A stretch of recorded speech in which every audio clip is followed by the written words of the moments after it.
അശാന്തം തന്നെ. ഡമാസ്കസിലെ സുരക്ഷാ സമുച്ചയത്തിനു മേൽ മിസൈൽ വർഷിച്ച ഇസ്രായേൽ. പുറത്താക്കപ്പെട്ട ബഷാർ അൽ അസാദും കുടുംബവും റഷ്യയും. പശ്ചിമേഷ്യയുടെ ചരിത്ര ദിനമെന്ന് അമേരിക്കയും ഇസ്രായേലും.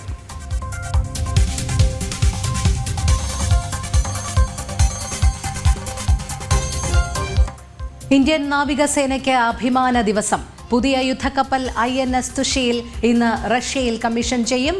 കേന്ദ്ര പ്രതിരോധ മന്ത്രി രാജ്നാഥ് സിംഗ് മോസ്കോയിൽ വ്ളാഡിമിർ പുടിനുമായി കൂടിക്കാഴ്ച നടത്തും. സൈനിക വ്യാവസായിക സഹകരണം ചർച്ചയാകും.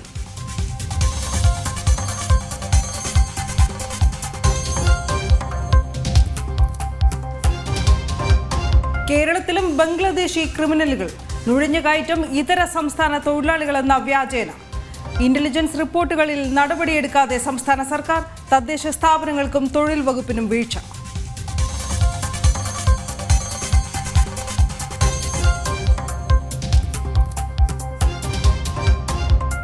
പുണ്യനദി പമ്പയിലേക്ക് മലിനജല പ്രവാഹം.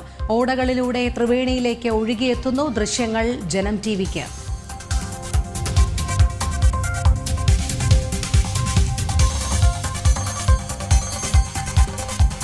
വഖഫിൽ കോൺഗ്രസ് ഇരട്ടത്താപ്പ് തുറന്നുകാട്ടി BJP. ബിൽ പാസാക്കിയാൽ വർഗീയ ചേരിതിരിവിന് ശ്രമം. മുനമ്പം വഖഫ് ഭൂമിയെന്ന മുസ്ലിം ലീഗ് നിലപാടിൽ വെട്ടിലായി കോൺഗ്രസ്.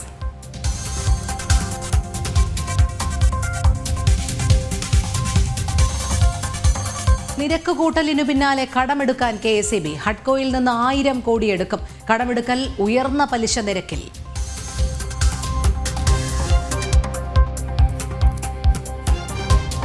ലോക ചെസ് ചാമ്പ്യൻ പട്ടത്തിനരികെ D. ഗുകേഷ്. 3 ഗെയിമുകൾ തോൽക്കാതിരുന്നാൽ ചരിത്രം പിറക്കും. 12ാം ഗെയിം ഇന്ന്.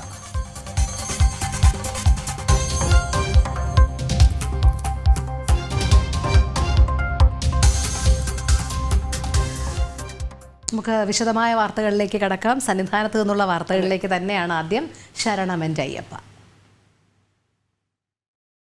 ശരണമെൻ്റെ അയ്യപ്പ പവർഡ് ബൈ അഴകുള്ള മുടിക്ക് വേണം total care from AVA Kottakkal Ayurveda. ശരിയായ ആയുർവേദം, ശരിയായ ഫലപ്രാപ്തി. പവർഡ് ബൈ ഇനി എന്നും നിങ്ങളുടെ പ്രഭാത ഭക്ഷണം BKD സ്റ്റീം പുട്ടുപൊടി, റിച്ച് ആൻഡ് സോഫ്റ്റ്.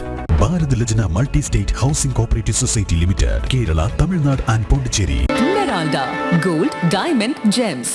ആതുര സേവന രംഗത്ത് സമർപ്പിത സേവനത്തിന്റെ 50 വർഷങ്ങൾ. Bharat hospital in association with Makarajyothi group of companies, Pune, Maharashtra. ഇനി നമ്മുടെ വീട്ടിൽ ഉദയഭാരത് കലണ്ടർ തന്നെ. ചക്കുളത്തുകാവിൽ പൊങ്കാല 2024 ഡിസംബർ 13 വെള്ളിയാഴ്ച.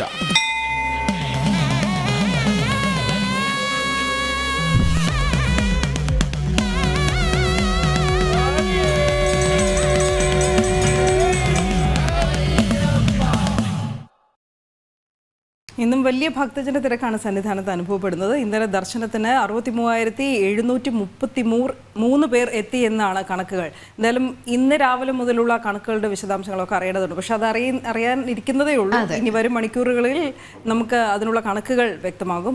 മാത്രമല്ല, ഇന്ന് പ്രതിപക്ഷ നേതാവ് ശബരിമല ദർശനത്തിന് എത്തുന്നു എന്ന വാർത്ത കൂടിയുണ്ട്. അഖിൽ പാലോട്ടുമഠം അവിടെ നിന്ന് ചേരുകയാണ്. അഖിൽ, രാവിലെ മുതൽ തന്നെ വലിയ തിരക്കാണ് എന്ന് മനസ്സിലാക്കുന്നു.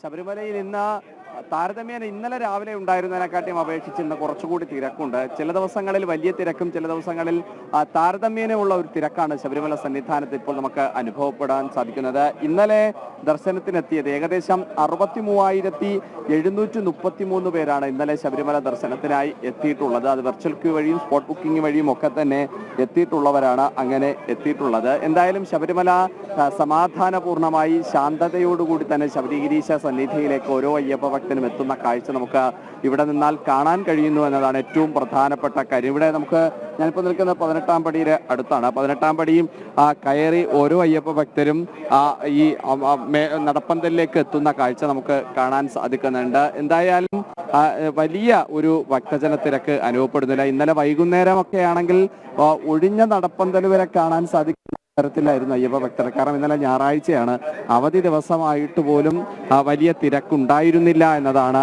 ഏറെ ശ്രദ്ധേയമായ കാര്യം. ശബരിമല സന്നിധിയിലേക്കുള്ള അയ്യപ്പരുടെ വിവിധ സംസ്ഥാനങ്ങളിൽ നിന്നുള്ള അയ്യപ്പ ഭക്തർ എത്തുന്നുണ്ട് എങ്കിൽ പോലും അങ്ങനെ ഒരു വലിയ തിരക്കിലേക്ക് പോകുന്നില്ല. അമ്മമാരും കുട്ടികളും ചെറിയ മാളികപ്പുറങ്ങളും അടക്കമുള്ള എല്ലാവരും ശബരിഗിരീശ സന്നിധിയിലേക്ക് എത്തുന്ന കാഴ്ചയാണ്. നമുക്ക് ഇവിടുന്ന് ഫ്ലൈ ഓവറിലേക്ക് പോയാൽ അവിടെ ഭക്തജനങ്ങൾ നിൽക്കുന്ന കാഴ്ച നമുക്ക് കാണാൻ സാധിക്കുന്നുണ്ട്. ഫ്ലൈ ഓവറിൽ ഇന്നലെയൊക്കെ നമ്മൾ കാണിക്കുന്ന സമയത്ത് ഇത്ര ഒരു തിരക്ക് ഉണ്ടായിരുന്നില്ല.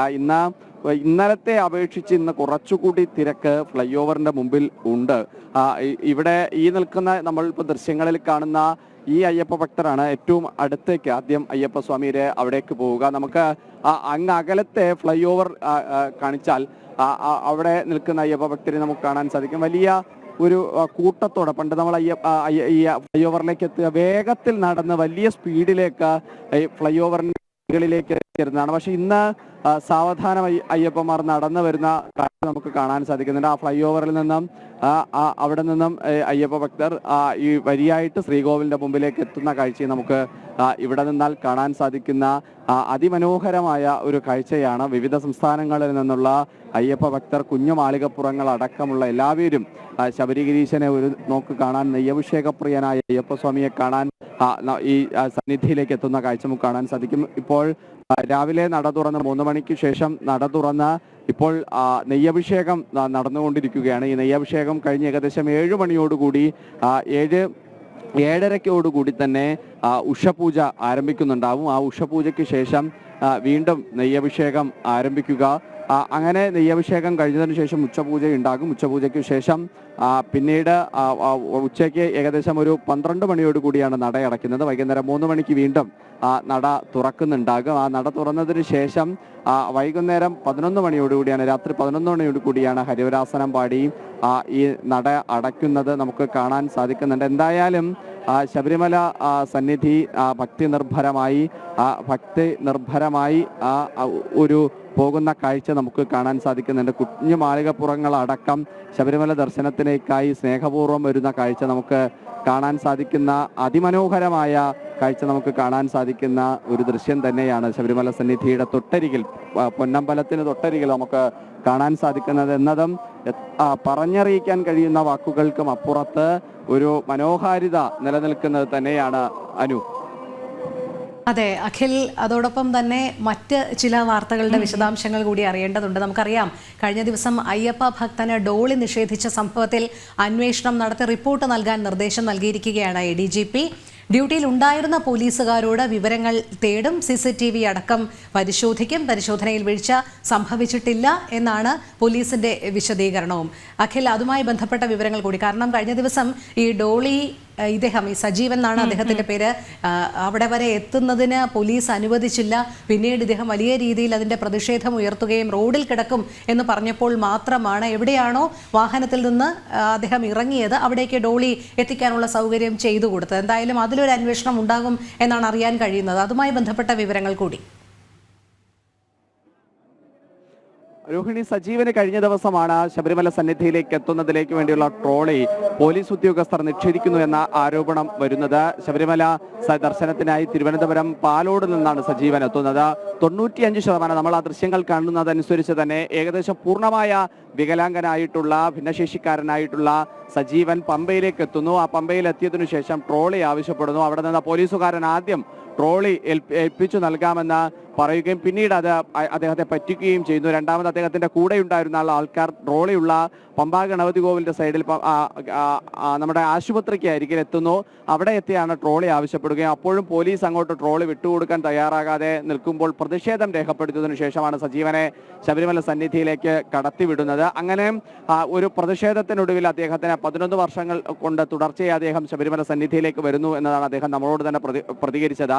അങ്ങനെ വരുന്ന ഒരു സജീവന് ആദ്യമായി ഒരു ദുരനുഭവം ഉണ്ടാകുന്നു. അദ്ദേഹം നമ്മളോട് ആണ് ആദ്യം അതിൽ പ്രതികരണം നടത്തുന്നതും. അപ്പോൾ തന്നെ അദ്ദേഹം പറയുന്ന ഒരു കാര്യം, അദ്ദേഹം എത്ര ആവശ്യപ്പെട്ടിട്ടും അദ്ദേഹത്തിനോട് ട്രോളി വിട്ടു നൽകാൻ പോലീസുകാർ തയ്യാറായില്ല എന്നതാണ് സജീവന്റെ ഏറ്റവും പ്രധാനപ്പെട്ട പരാതി. ഇതിലാണ് ഇപ്പോൾ ഒരു അന്വേഷണം നടത്തി റിപ്പോർട്ട് സമർപ്പിക്കാൻ ഈ സന്നിധാനത്തിന്റെ തീർത്ഥാടനത്തിന്റെ ചുമതലയുള്ള ADGP ശ്രീജിത്ത് പോലീസ് ഉദ്യോഗസ്ഥർക്ക് നിർദ്ദേശം നൽകിയിരിക്കുന്നത്. ആ സമയത്ത് പമ്പയിൽ ഉണ്ടായിരുന്ന ഡ്യൂട്ടി ഓഫീസറോടും ആ സമയത്ത് ഡ്യൂട്ടിയിലുണ്ടായിരുന്ന പോലീസ് പോലീസുകാരോടുമാണ് വിശദമായ റിപ്പോർട്ട് തേടിയിരിക്കുന്നത്. CCTV ദൃശ്യങ്ങളടക്കം പരിശോധിച്ച് നോക്കുന്നുണ്ട്.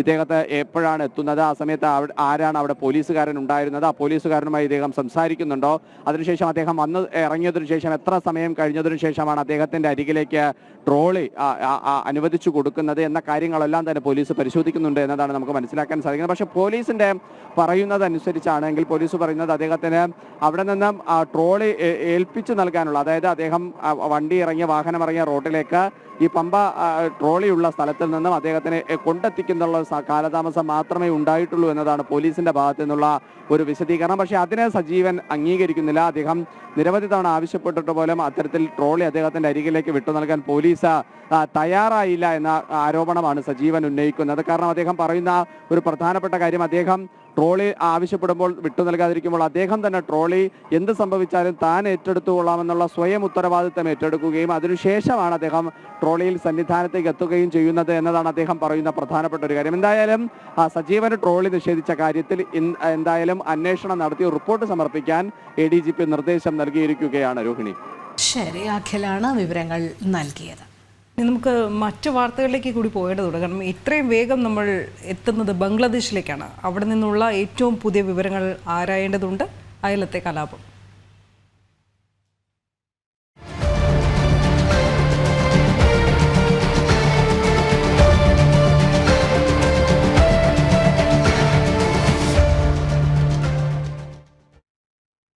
ഹിന്ദുവിരുദ്ധ കലാപം ഇപ്പോഴും തുടരുന്ന ബംഗ്ലാദേശിൽ ഇത് തടയാനായി ഭാരതത്തിന്റെ നിർണായക നീക്കം വരുന്നു എന്നതാണ് വാർത്ത. കാരണം വിദേശകാര്യ സെക്രട്ടറി വിക്രം മിശ്രി ഇന്ന് ബംഗ്ലാദേശ് സന്ദർശിക്കുകയാണ്. ഹിന്ദുക്കൾ ഉൾപ്പെട്ട ന്യൂനപക്ഷങ്ങൾക്കെതിരെ നടക്കുന്ന അതിക്രമത്തിൽ ഭാരതത്തിനുള്ള ആമർശം ബംഗ്ലാദേശ് ഭരണകൂടത്തെ ഇദ്ദേഹം നേരിട്ടറിയിക്കും. ഗൗതം അനന്തനാരായണൻ വിവരങ്ങളുമായി ചേരുന്നു. ഗൗതം, രാജ്യവ്യാപകമായി പ്രതിഷേധം കനക്കുന്ന ഒരു സാഹചര്യമുണ്ട് ഓരോ ദിവസം ചെല്ലുന്തോറും ഭാരതത്തിൽ. അതോടൊപ്പം തന്നെ ഈ ബംഗ്ലാദേശ് വിഷയം ലോകമെമ്പാടും അല്ലെങ്കിൽ ലോക നേതാക്കൾ പോലും ഇതിൽ അമർഷം രേഖപ്പെടുത്തുന്ന ഒരു സാഹചര്യം കൂടിയുണ്ട്. ഇതിൽ ഭാരതത്തിൻ്റെ നിർണായക ഇടപെടൽ കൂടി വരികയാണ്.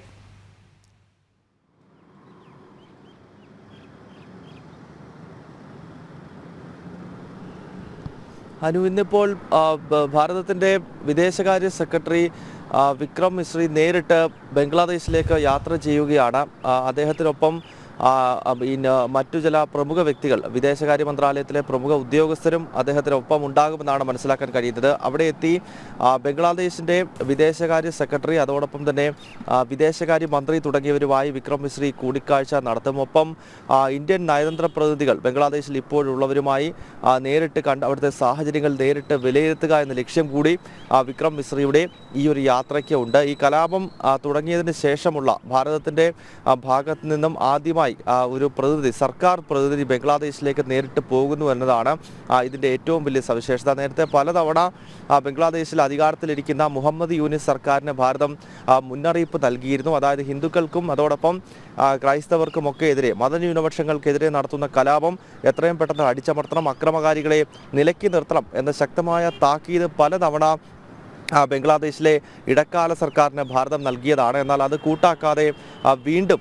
മതന്യൂനപക്ഷങ്ങൾക്ക് നേരെ അക്രമം നടക്കുകയും ക്ഷേത്രങ്ങളും പള്ളികളും വ്യാപകമായി തകർക്കപ്പെടുകയും ചെയ്യുന്ന സംഭവം ബംഗ്ലാദേശിൽ നിന്നും റിപ്പോർട്ട് ചെയ്തു. ഈ ഒരു സാഹചര്യത്തിലാണ് വിദേശകാര്യ സെക്രട്ടറിയെ തന്നെ ഇന്നിപ്പോൾ കേന്ദ്ര സർക്കാർ ബംഗ്ലാദേശിലേക്ക് അയക്കുന്നത്. എന്തായാലും ഇത് ഭാരതത്തെ സംബന്ധിച്ചിടത്തോളം വളരെ നിർണായകമായൊരു നീക്കമാണ് എന്ന കാര്യത്തിൽ സംശയമില്ല. കാരണം ബംഗ്ലാദേശിൽ നടന്നുകൊണ്ടിരിക്കുന്ന കലാപത്തിൻ്റെ ഒരു വശം അത് മതന്യൂനപക്ഷങ്ങളെ ലക്ഷ്യമിടുന്നു. ഹിന്ദുക്കൾ, ക്രൈസ്തവരും ഒക്കെ അടക്കുന്ന മതന്യൂനപക്ഷങ്ങളെ ഇല്ലാതാക്കുക എന്നതാണ് അതിൻ്റെ പ്രധാനപ്പെട്ട ലക്ഷ്യം. ഒപ്പം അതിനൊരു ഇന്ത്യ വിരുദ്ധമായ സ്വഭാവം കൂടിയുണ്ട്. അത് നമുക്കറിയാം. അവിടെ അധികാരത്തിലുണ്ടായിരുന്നത് ഷെയ്ഖ് ഹസീനയുടെ നേതൃത്വത്തിൽ ഭാരതത്തോട് മൃദു സമീപനമുള്ള ഒരു സർക്കാരായിരുന്നു. കുറച്ചെങ്കിലും മതേതര സ്വഭാവം ഉയർത്തിപ്പിടിക്കുന്ന സർക്കാരാണ് അവാമി ലീഗും അതുപോലെ തന്നെ ഷെയ്ഖ് ഹസീനയും ഒക്കെ. ആ സർക്കാരിനെ അട്ടിമറിച്ചതിൻ്റെ പിന്നിൽ ഇന്ത്യ വിരുദ്ധമായ ഒരു നീക്കം തന്നെയാണ്. ചൈനയ്ക്കും പാകിസ്ഥാനും അതിലുള്ള പങ്ക് എത്രത്തോളം ഉണ്ട് എന്നത് സംബന്ധിച്ചുള്ള വാർത്തകൾ ഓരോ ദിവസവും പുറത്തു വന്നുകൊണ്ടിരിക്കുകയാണ്. അടുത്തിടെ ഈ കലാപത്തിന് നേതൃത്വം നൽകുന്ന ജമാഅത്തെ ഇസ്ലാമിയുടെ നേതാക്കന്മാർ ബീജിംഗിലേക്ക് പോവുകയും ചൈനീസ് കമ്മ്യൂണിസ്റ്റ് പാർട്ടിയുടെ നേതൃത്വം നേരിട്ടവരെ ബീജിംഗിലേക്ക് ക്ഷണിക്കുകയും ഒക്കെ ചെയ്ത സംഭവമുണ്ട്. അപ്പോൾ ഈ കലാപത്തിൻ്റെ ഏറ്റവും അടിസ്ഥാനപരമായ കാരണങ്ങളിൽ ഒന്ന് അത് ഇന്ത്യ വിരുദ്ധതയാണ്. അവിടെ ഒരു ഇന്ത്യ വിരുദ്ധമായ സ്വഭാവം സൃഷ്ടിച്ച് ഭാരതവുമായി തുടർച്ചയായി പ്രശ്നങ്ങൾ സൃഷ്ടിക്കുന്ന ഒരു സർക്കാരിനെ അവിടെ സ്ഥാപിക്കുക എന്നത് തന്നെയാണ് ഇസ്ലാമിക ഭീകര ശക്തികളുടെ ലക്ഷ്യം, അല്ലെങ്കിൽ ചൈന പോലുള്ള ശത്രു രാഷ്ട്രങ്ങളുടെ ലക്ഷ്യം അതാണ്. അപ്പോൾ ഈ വിഷയങ്ങളെല്ലാം പരിഗണിച്ചുകൊണ്ടാണ് ഇന്നിപ്പോൾ വിദേശകാര്യ സെക്രട്ടറി വിക്രം മിശ്രി നേരിട്ട് ബംഗ്ലാദേശ് തലസ്ഥാനമായ ധാക്കയിലേക്ക് എത്തുന്നത്. ശരി ഗൗതം. നമ്മൾ ഈ ബംഗ്ലാദേശ് വിഷയം ചർച്ച ചെയ്തപ്പോൾ തന്നെ നമുക്കറിയാം ഈ സംസ്ഥാനത്ത് ഇതര സംസ്ഥാന തൊഴിലാളികൾക്കിടയിൽ ഇവർ നുഴഞ്ഞു കയറിയിട്ടുണ്ട്. ബംഗ്ലാദേശി ക്രിമിനലുകളുമുണ്ട് എന്നാണ് അറിയാൻ കഴിയുന്നത്. ബംഗാളികൾ എന്ന വ്യാജേന ഇത്തരത്തിൽ ബംഗ്ലാദേശികളും കഴിയുന്നുവെന്ന കേന്ദ്ര സംസ്ഥാന ഇന്റലിജൻസ് റിപ്പോർട്ടുകളിൽ നടപടിയെടുക്കാതെ സർക്കാർ സമീപനം തുടരുകയാണ്. നുഴഞ്ഞുകയറ്റക്കാരെ കണ്ടെത്തുന്നതിൽ തദ്ദേശ സ്വയംഭരണ സ്ഥാപനങ്ങൾക്കും തൊഴിൽ വകുപ്പിനും വീഴ്ചയുണ്ട്. എന്തായാലും ഈ വാർത്തയുടെ വിശദാംശങ്ങൾ ജിജീഷ് കരുണാകരൻ നൽകും. ജിജീഷ്, വളരെ പണ്ട് തന്നെ ജിജീഷ് ഇത് റിപ്പോർട്ട് ചെയ്ത കാര്യവുമാണ്. അതായത് ബംഗ്ലാദേശിൽ നിന്നുള്ള ക്രിമിനലുകൾ ബംഗാളികൾ എന്ന പേരിൽ ഇതര സംസ്ഥാന തൊഴിലാളികൾക്കിടയിലേക്ക് നുഴഞ്ഞു കയറിയിട്ടുണ്ട്. കൃത്യമായ രേഖകളൊന്നും ഇവർ വച്ചു പുലർത്തുന്നില്ല. ശരിക്കും തദ്ദേശ ഭരണ സ്ഥാപനങ്ങളൊക്കെ കാര്യക്ഷമമായ ഒരു ഇടപെടൽ നടത്തുകയാണെങ്കിൽ ഇവരെ കണ്ടെത്താവുന്നതേ ഉള്ളൂ. പക്ഷേ സർക്കാരും ഈ വിഷയത്തിൽ ഒരു ഉദാസീന മനോഭാവം വച്ചു പുലർത്തുകയാണ്, അല്ലേ ജിജീഷ്?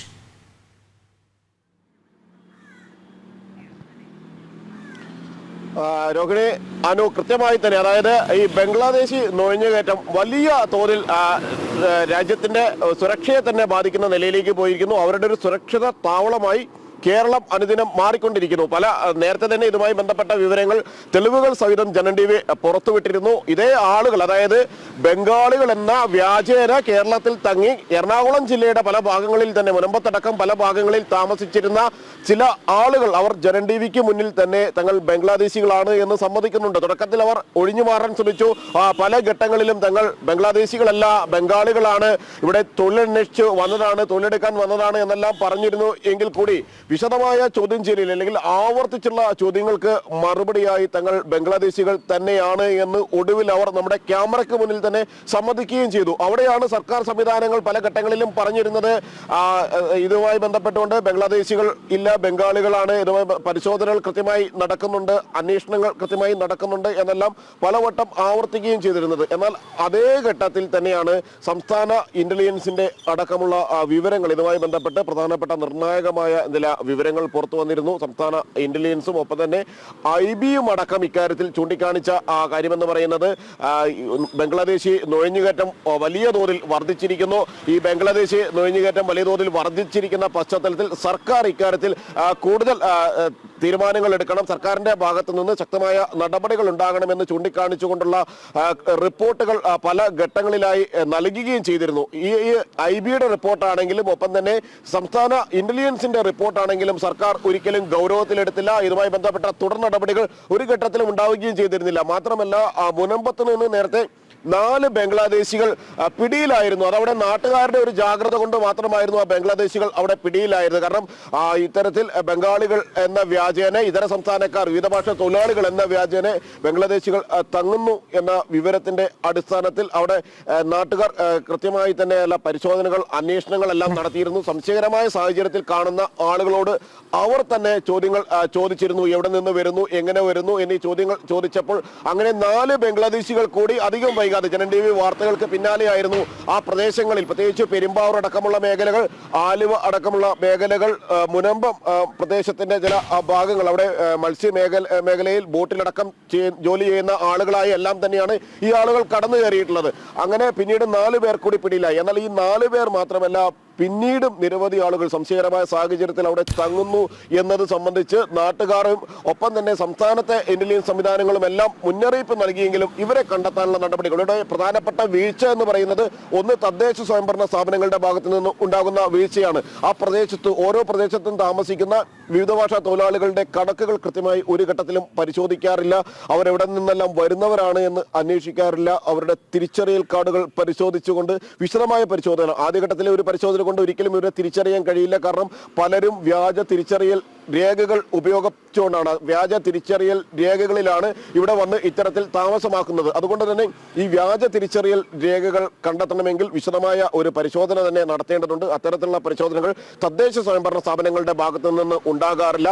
ഒപ്പം തന്നെയാണ് ലേബർ ഡിപ്പാർട്ട്മെന്റ് കൃത്യമായി പരിശോധനകൾ നടത്തിയാൽ ഇത്തരം ആളുകളെ കണ്ടെത്താൻ കഴിയും. സാധാരണ നിലയിൽ ലേബർ ഡിപ്പാർട്ട്മെന്റ് അവരുടെ ക്യാമ്പുകളിലെത്തി അല്ലെങ്കിൽ ഈ തൊഴിലാളികൾ വിധഭാഷ തൊഴിലാളികൾ താമസിക്കുന്ന സ്ഥലങ്ങളിലെത്തി തന്നെ പരിശോധനകൾ നടത്തേണ്ടതാണ്, അന്വേഷണങ്ങൾ നടത്തേണ്ടതാണ്. അവിടെ ലേബർ ഡിപ്പാർട്ട്മെന്റിന്റെ ഭാഗത്തു നിന്നും വലിയ തോതിലുള്ള വീഴ്ചകൾ ഇക്കാര്യത്തിൽ ഉണ്ടാകുന്നു.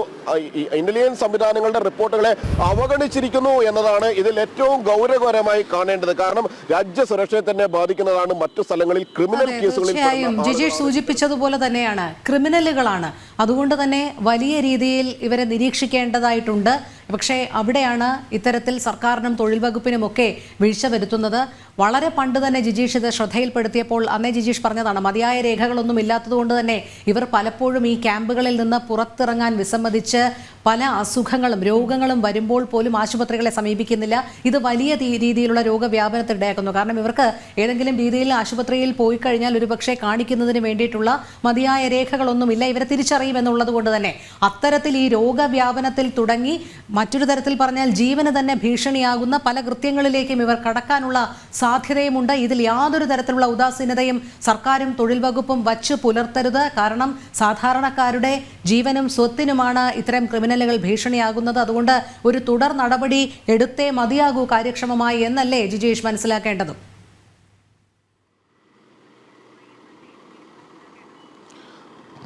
രോഹിണി, അത്തരത്തിൽ തന്നെയാണ്. കാരണം നമ്മൾ തന്നെ ഇത് പല ഘട്ടങ്ങളിലായി ഈ ഒരു ദുരന്തം അല്ലെങ്കിൽ അത് നേരിടാൻ പോകുന്ന വലിയൊരു പ്രശ്നം മുന്നിൽ കാണിച്ചു കൊടുത്തിരുന്നു, അല്ലെങ്കിൽ അതിന്റെ കൃത്യമായ വിവരങ്ങൾ നൽകിയിരുന്നു.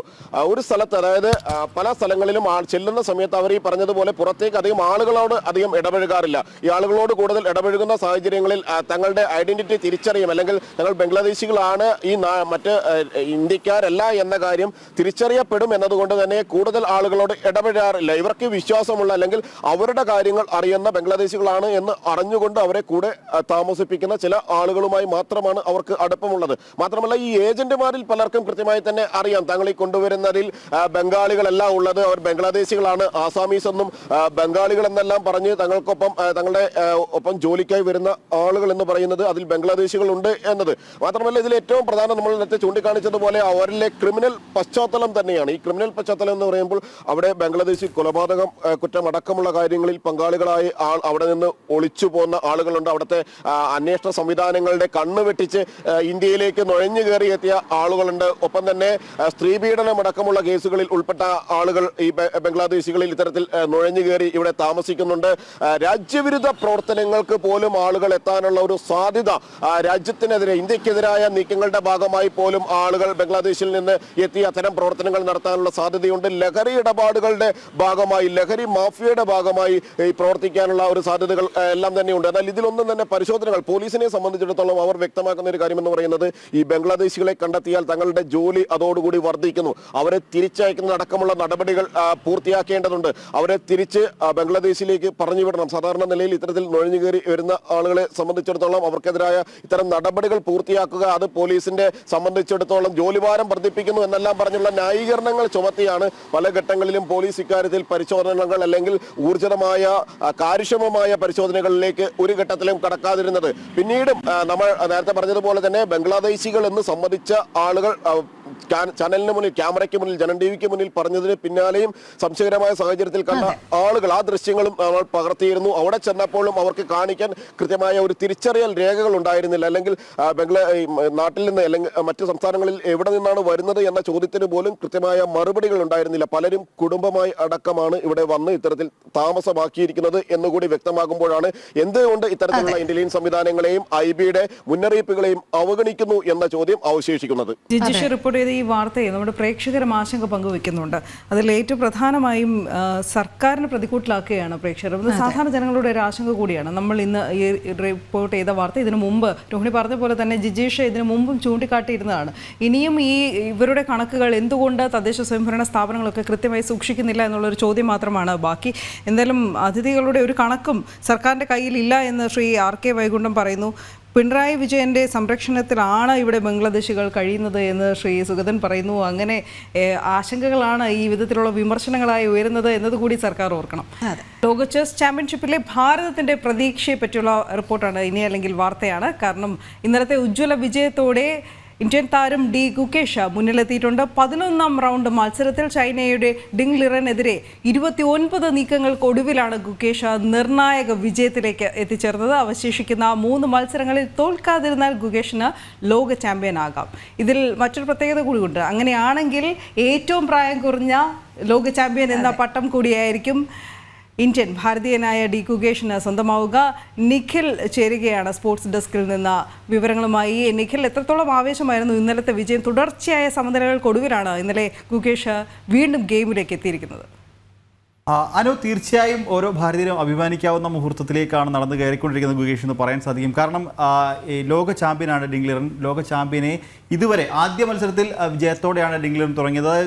ഗുകേഷിന് പരാജയം ആദ്യ മത്സരത്തിൽ ഏറ്റുവാങ്ങേണ്ടി വന്നിരുന്നുവെങ്കിൽ രണ്ടാം മത്സരത്തിൽ അത് സമനില പിടിക്കുന്ന ഒരു കാഴ്ച. 3ാം മത്സരത്തിൽ ഗംഭീരമായ തിരിച്ചുവരവ് നടത്തി 3ാം മത്സരം വിജയം സ്വന്തമാക്കുന്ന കാഴ്ചയായിരുന്നു ഗുകേഷിനുണ്ടായത്. അങ്ങനെ പിന്നീട് ഇങ്ങോട്ട് ഇഞ്ചോടിഞ്ച് പോരാട്ടം തന്നെ എന്ന് പറയാം. പിന്നീട് ഇങ്ങോട്ട് നടന്ന 7 മത്സരങ്ങളും തുടർച്ചയായി 7 മത്സരങ്ങളും സമനില പാലിക്കുന്ന ഒരു കാഴ്ചയുണ്ടായിരുന്നു. അതായത് നിലവിലെ ചാമ്പ്യനായ ഡിങ് ലിറനെ അക്ഷരാർത്ഥത്തിൽ സമനിലയിൽ തളയ്ക്കുകയായിരുന്നു ഇതുവരെയുള്ള മത്സരങ്ങളിൽ എന്ന് പറയാൻ സാധിക്കും. അത് വ്യക്തമായ മേധാവിത്വത്തോടു കൂടി തന്നെ ഇന്നലത്തെ വിജയത്തോടു കൂടി മത്സരത്തിലേക്ക് ശക്തമായ തിരിച്ചുവരവ് തന്നെ ഗുകേഷ് നടത്തിയിട്ടുണ്ട്. നേരത്തെ പറഞ്ഞതുപോലെ ആദ്യഘട്ടം മുതൽ ആദ്യ 10 മത്സരങ്ങൾ എടുത്താൽ, ആദ്യ 12 മത്സരങ്ങൾ എടുത്താൽ ആദ്യ മത്സരത്തിൽ ഡിങ് ലിറൻ വിജയിച്ചു. 2ാം മത്സരം സമനില, 3ാം മത്സരം വീണ്ടും ഗുകേഷ് വിജയിക്കുന്നു. അങ്ങനെ പിന്നീട് ഇങ്ങോട്ട് പോയിന്റ് നില ഒരേ പോയിന്റ് നിലയിൽ തന്നെയാണ് പോയിക്കൊണ്ടിരുന്നത്. ഒരു മത്സരത്തിൽ വിജയിച്ചാൽ 1 പോയിന്റും മത്സരത്തിൽ സമനില വഴങ്ങിയാൽ 1/2 പോയിന്റും അങ്ങനെയാണ് ഇതിൻ്റെ ഒരു കണക്ക് വരുന്നത്. അങ്ങനെ ഇങ്ങോട്ട് ആ രണ്ട് താരങ്ങളും ഓരോ മത്സരം വിജയിക്കുകയും പിന്നീടുള്ള സമനിലയും ആയതിനാൽ ഇതുവരെ പോയിന്റ് നില സമാസമമായി ഒപ്പത്തിനൊപ്പം പോയിക്കൊണ്ടിരുന്നു. ഇന്നലത്തെ മത്സരത്തിൽ ഗുകേഷ് വിജയിച്ചതോടുകൂടി 1 പോയിന്റിന് ഗുകേഷ് മുന്നിലെത്തിയിരിക്കുകയാണ്. നിലവിൽ ഗുകേഷിന് 6 പോയിന്റും ഡിങ് ലിറന് 5 പോയിന്റുമാണ് ഉള്ളത് എന്നാണ് ഏറ്റവും ശ്രദ്ധേയകരമായ കാര്യം. ഇതിൽ ഏറ്റവും ഈ 3 മത്സരം കൂടി അവശേഷിക്കുന്നുണ്ട് എന്നുള്ളതാണ്. ഈ 3 മത്സരത്തിൽ തോൽവി വഴങ്ങാതിരുന്നാൽ, അതായത് സമനില പാലിച്ചാൽ ഓരോ മത്സരത്തിലും 1/2 പോയിന്റ് വീതമാണ് ലഭിക്കുക, 0.5 പോയിന്റ് വീതമാണ് ലഭിക്കുക. അങ്ങനെയെങ്കിൽ ഇനിയുള്ള 3 മത്സരത്തിലും 3 1/2 പോയിന്റ് ലഭിച്ച് 1.5 പോയിന്റിലേക്ക് ഗുകേഷിൻ്റെ പോയിന്റ് എത്തും. അങ്ങനെയെങ്കിൽ നിലവിൽ 6 നിന്നും 1.5 പോയിന്റ് കൂടി ലഭിച്ച് 7.5 പോയിന്റ് ആകും ഗുകേഷിന് ലഭിക്കുക. 14 മത്സരങ്ങളിൽ നിന്നും 7.5 പോയിന്റ് ലഭിക്കുന്ന ആളാണ് ചാമ്പ്യൻ ആവുക എന്നുള്ളതാണ്. അങ്ങനെയെങ്കിൽ നിലവിലുള്ള 3 മത്സരങ്ങളും തോൽവി വഴങ്ങാതെ സമനില പിടിച്ചാൽ തന്നെ ഗുകേഷിന് വിജയം സ്വന്തമാക്കാൻ, ഈ ചാമ്പ്യൻഷിപ്പ് സ്വന്തമാക്കാൻ സാധിക്കും എന്നുള്ളതാണ്. എന്തായാലും അങ്ങനെ ചാമ്പ്യൻഷിപ്പിൽ അല്ലെങ്കിൽ ആ ഒരു വിജയം സ്വന്തമാക്കിയാൽ വലിയൊരു ചരിത്ര നേട്ടത്തിലേക്ക് കൂടിയാണ് ഗുകേഷ് നടന്നെടുക്കുക. 12ാമത്തെ ഗെയിം. അങ്ങനെയാണെങ്കിൽ ഇന്ന് വിജയിക്കുകയാണെങ്കിൽ എങ്ങനെയായിരിക്കും? ഇന്ന് വിജയം സ്വന്തമാക്കിയാൽ നിലവിൽ 6 പോയിന്റുള്ള ഗുകേഷിൻ്റെ ആ ഒരു പോയിന്റ് നില 7ലേക്ക് ഉയരും. പിന്നീടുള്ള 2 മത്സരങ്ങളിൽ 1 സമനില കൂടി മാത്രം ഗുകേഷിന് നേടിയാൽ മതിയാകും. അതായത് ഗുകേഷിനുള്ള നേരത്തെ ഞാൻ പറഞ്ഞതുപോലെ തന്നെ 3 മത്സരങ്ങളിൽ ഒന്നുകിൽ 3 സമനില അല്ലെങ്കിൽ 1 ജയവും 1 സമനിലയും നേടിയാൽ മതിയാകും ഗുകേഷിന്. മറുവശത്ത് ഡിങ് ലിറനിലേക്ക് വന്നാൽ ഇനിയുള്ള 2 മത്സരം വിജയിക്കുകയും 1 മത്സരം സമനില പാലിക്കുകയുമാണ് ഡിങ് ലിറന് ഇനി വേണ്ടി വരിക. ഇനി 3 മത്സരം, ആകെ 14 മത്സരങ്ങൾ മാത്രമാണ് ഈ ചാമ്പ്യൻഷിപ്പിൽ ഉള്ളത്. 14 റൗണ്ട് മത്സരങ്ങളാണ് ചാമ്പ്യൻഷിപ്പിലുള്ളത്. അങ്ങനെ ഇനി 11 ഇനി നടക്കാനിരിക്കുന്നത് 12ാമത്തെ നിർണായകമായ മത്സരം എന്ന് തന്നെ പറയാൻ സാധിക്കും. കാരണം ഇന്നത്തെ മത്സരത്തിൽ ആര് വിജയിക്കുന്നോ അവർക്ക് സാധ്യത കൂടും. കാരണം ഇന്ന് ഡിങ് ലിറൻ വിജയം സ്വന്തമാക്കാനായാൽ ഗുകേഷിനൊപ്പം എത്താനാകും. ഇനി മുന്നോട്ടുള്ള മത്സരങ്ങളിൽ ഗുകേഷിനും അത് വലിയൊരു സമ്മർദ്ദം തന്നെ സൃഷ്ടിക്കും. പക്ഷേ നിലവിലത്തെ ഫോമിൽ ഇന്നലത്തെ മത്സരം ശ്രദ്ധിച്ചാൽ നമുക്ക് മനസ്സിലാകും. കാരണം അത്രത്തോളം ഡിങ് ലിറനെ, അതായത് നിലവിലെ ലോക ചാമ്പ്യനെ സമ്മർദ്ദത്തിലാക്കുന്ന ഒരു കാഴ്ച ഗുകേഷിൻ്റെ ഭാഗത്തു നിന്നുണ്ടായിരുന്നു. 29 നീക്കങ്ങൾക്കൊടുവിലാണ് ഇന്നലെ ഗുകേഷ് വിജയം സ്വന്തമാക്കിയത്. അതും സമ്മർദ്ദത്തിനൊടുവിൽ ഡിങ് ലിറൻ വഴങ്ങിയ ഒരു പിഴവാണ് ഗുകേഷിനെ വിജയത്തിലേക്ക് എത്തിച്ചത് എന്ന് പറയാൻ സാധിക്കും. അതായത് നിലവിലെ ലോക ചാമ്പ്യനെ സമ്മർദ്ദത്തിലാക്കിയ പ്രകടനം തന്നെ ഗുകേഷിൻ്റെ ഭാഗത്തു നിന്നുണ്ടായി എന്നുള്ളതാണ്. ഇനി ഇതിനോട് ചേർത്ത് വായിക്കേണ്ട ഒരു കാര്യം കൂടിയുണ്ട്. ഈ ഒരു ചാമ്പ്യൻഷിപ്പിൽ വിജയം സ്വന്തമാക്കിയാൽ ചെസ്സിൽ കിരീടം ചൂടുന്ന ഏറ്റവും പ്രായം കുറഞ്ഞ താരം, അതായത് 18കാരനായ ഗുകേഷ് ഏറ്റവും പ്രായം കുറഞ്ഞ താരം എന്ന നേട്ടത്തിലേക്ക് എത്തും. നിലവിൽ 22ാം വയസ്സിൽ കിരീടം ചൂടിയ ഇതിഹാസമായ ഗാരി ഗാസ്പ്രോവിൻ്റെ റെക്കോർഡാണ്. അങ്ങനെയെങ്കിൽ ഗുകേഷിനെ മറികടക്കാൻ സാധിക്കും. 1985 ഗാസ്പ്രോവ് ആ ഒരു നേട്ടം സ്വന്തമാക്കിയത്. അങ്ങനെയെങ്കിൽ ഈ ഒരു ചാമ്പ്യൻഷിപ്പിൽ വിജയം സ്വന്തമാക്കാനായാൽ ഗുകേഷിന് ആ ഒരു നേട്ടം കൂടി, അല്ലെങ്കിൽ ആ ഒരു ചരിത്രം കൂടി ഗുകേഷിനെ തിരുത്തി കുറിക്കാൻ സാധിക്കും. എന്തായാലും അതിനുവേണ്ടിയാണ് ഓരോ ഭാരതീയരും കാത്തിരിക്കുന്നത്. നമുക്ക് അതിനുവേണ്ടി തന്നെ കാത്തിരിക്കാം. അനു. ശരി നിഖിൽ. എന്തായാലും ആ സന്തോഷ വർത്തമാനം എത്രയും വേഗം കിട്ടട്ടെ. കാരണം ഇന്നത്തെ ജയത്തോടു കൂടി പിന്നെ ഉറപ്പായി ഏകദേശം ഇനി ബാക്കി 2 കളികളിൽ 1 സമനില പിടിച്ചാൽ പോലും ലോക ചെസ് ചാമ്പ്യനായി ഗുകേഷിന് തിരികെ എത്താം. നമുക്ക് മറ്റു വാർത്തകളിലേക്ക് കൂടി എത്താം. വഖഫ് അധിനിവേശം.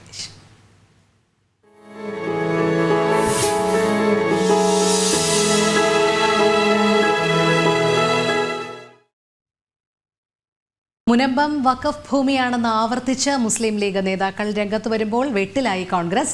എം കെ മുനീറിന് പിന്നാലെ കെ എം ഷാജിയും വി ഡി സതീശനെ തള്ളുമ്പോൾ മറുപടി പറയാതെ ഒഴിഞ്ഞുമാറുകയാണ് പി കെ കുഞ്ഞാലിക്കുട്ടി ചെയ്തത്. ലീഗ് സമ്മർദ്ദം ശക്തമാക്കിയാൽ കോൺഗ്രസിന് നിലപാടിൽ നിന്ന് പിന്തിരിയേണ്ടി വരുമോ എന്ന ചോദ്യമാണ് ഉയരുന്നത്. ഗോകുൽ കെ വേണുഗോപാൽ ചേരുന്നു കൂടുതൽ വിവരങ്ങളുമായി. ഗോകുൽ, നമുക്കറിയാം മുനമ്പം വഖഫ് വിഷയത്തിൽ കോൺഗ്രസിനെ തള്ളി മുസ്ലിം ലീഗ് രംഗത്ത് വരുന്ന കാഴ്ച തന്നെയാണ് കണ്ടത്. എന്തായാലും UDF-നുള്ളിലെ ഭിന്നത മറനീക്കി പുറത്തു വരുന്നുണ്ട്. UDF-നുള്ളിലെ ഭിന്നത മറനീക്കി പുറത്തു വരിക തന്നെയാണ്. മുസ്ലിം ലീഗിന്റെ നിലപാട് എന്നും ഈ മുനമ്പത്തേത് വഖഫ് ഭൂമിയാണ് എന്ന് തന്നെയായിരുന്നു. 2022 ലീഗ് നേതാവായിരുന്ന KPA മജീദ് നിയമസഭയിൽ ഒരു സബ്മിഷൻ അവതരിപ്പിച്ചപ്പോൾ അന്നും അദ്ദേഹം പറഞ്ഞത് മുനമ്പത്തേത് വഖഫ് ഭൂമി ആയിരുന്നു എന്നാണ്.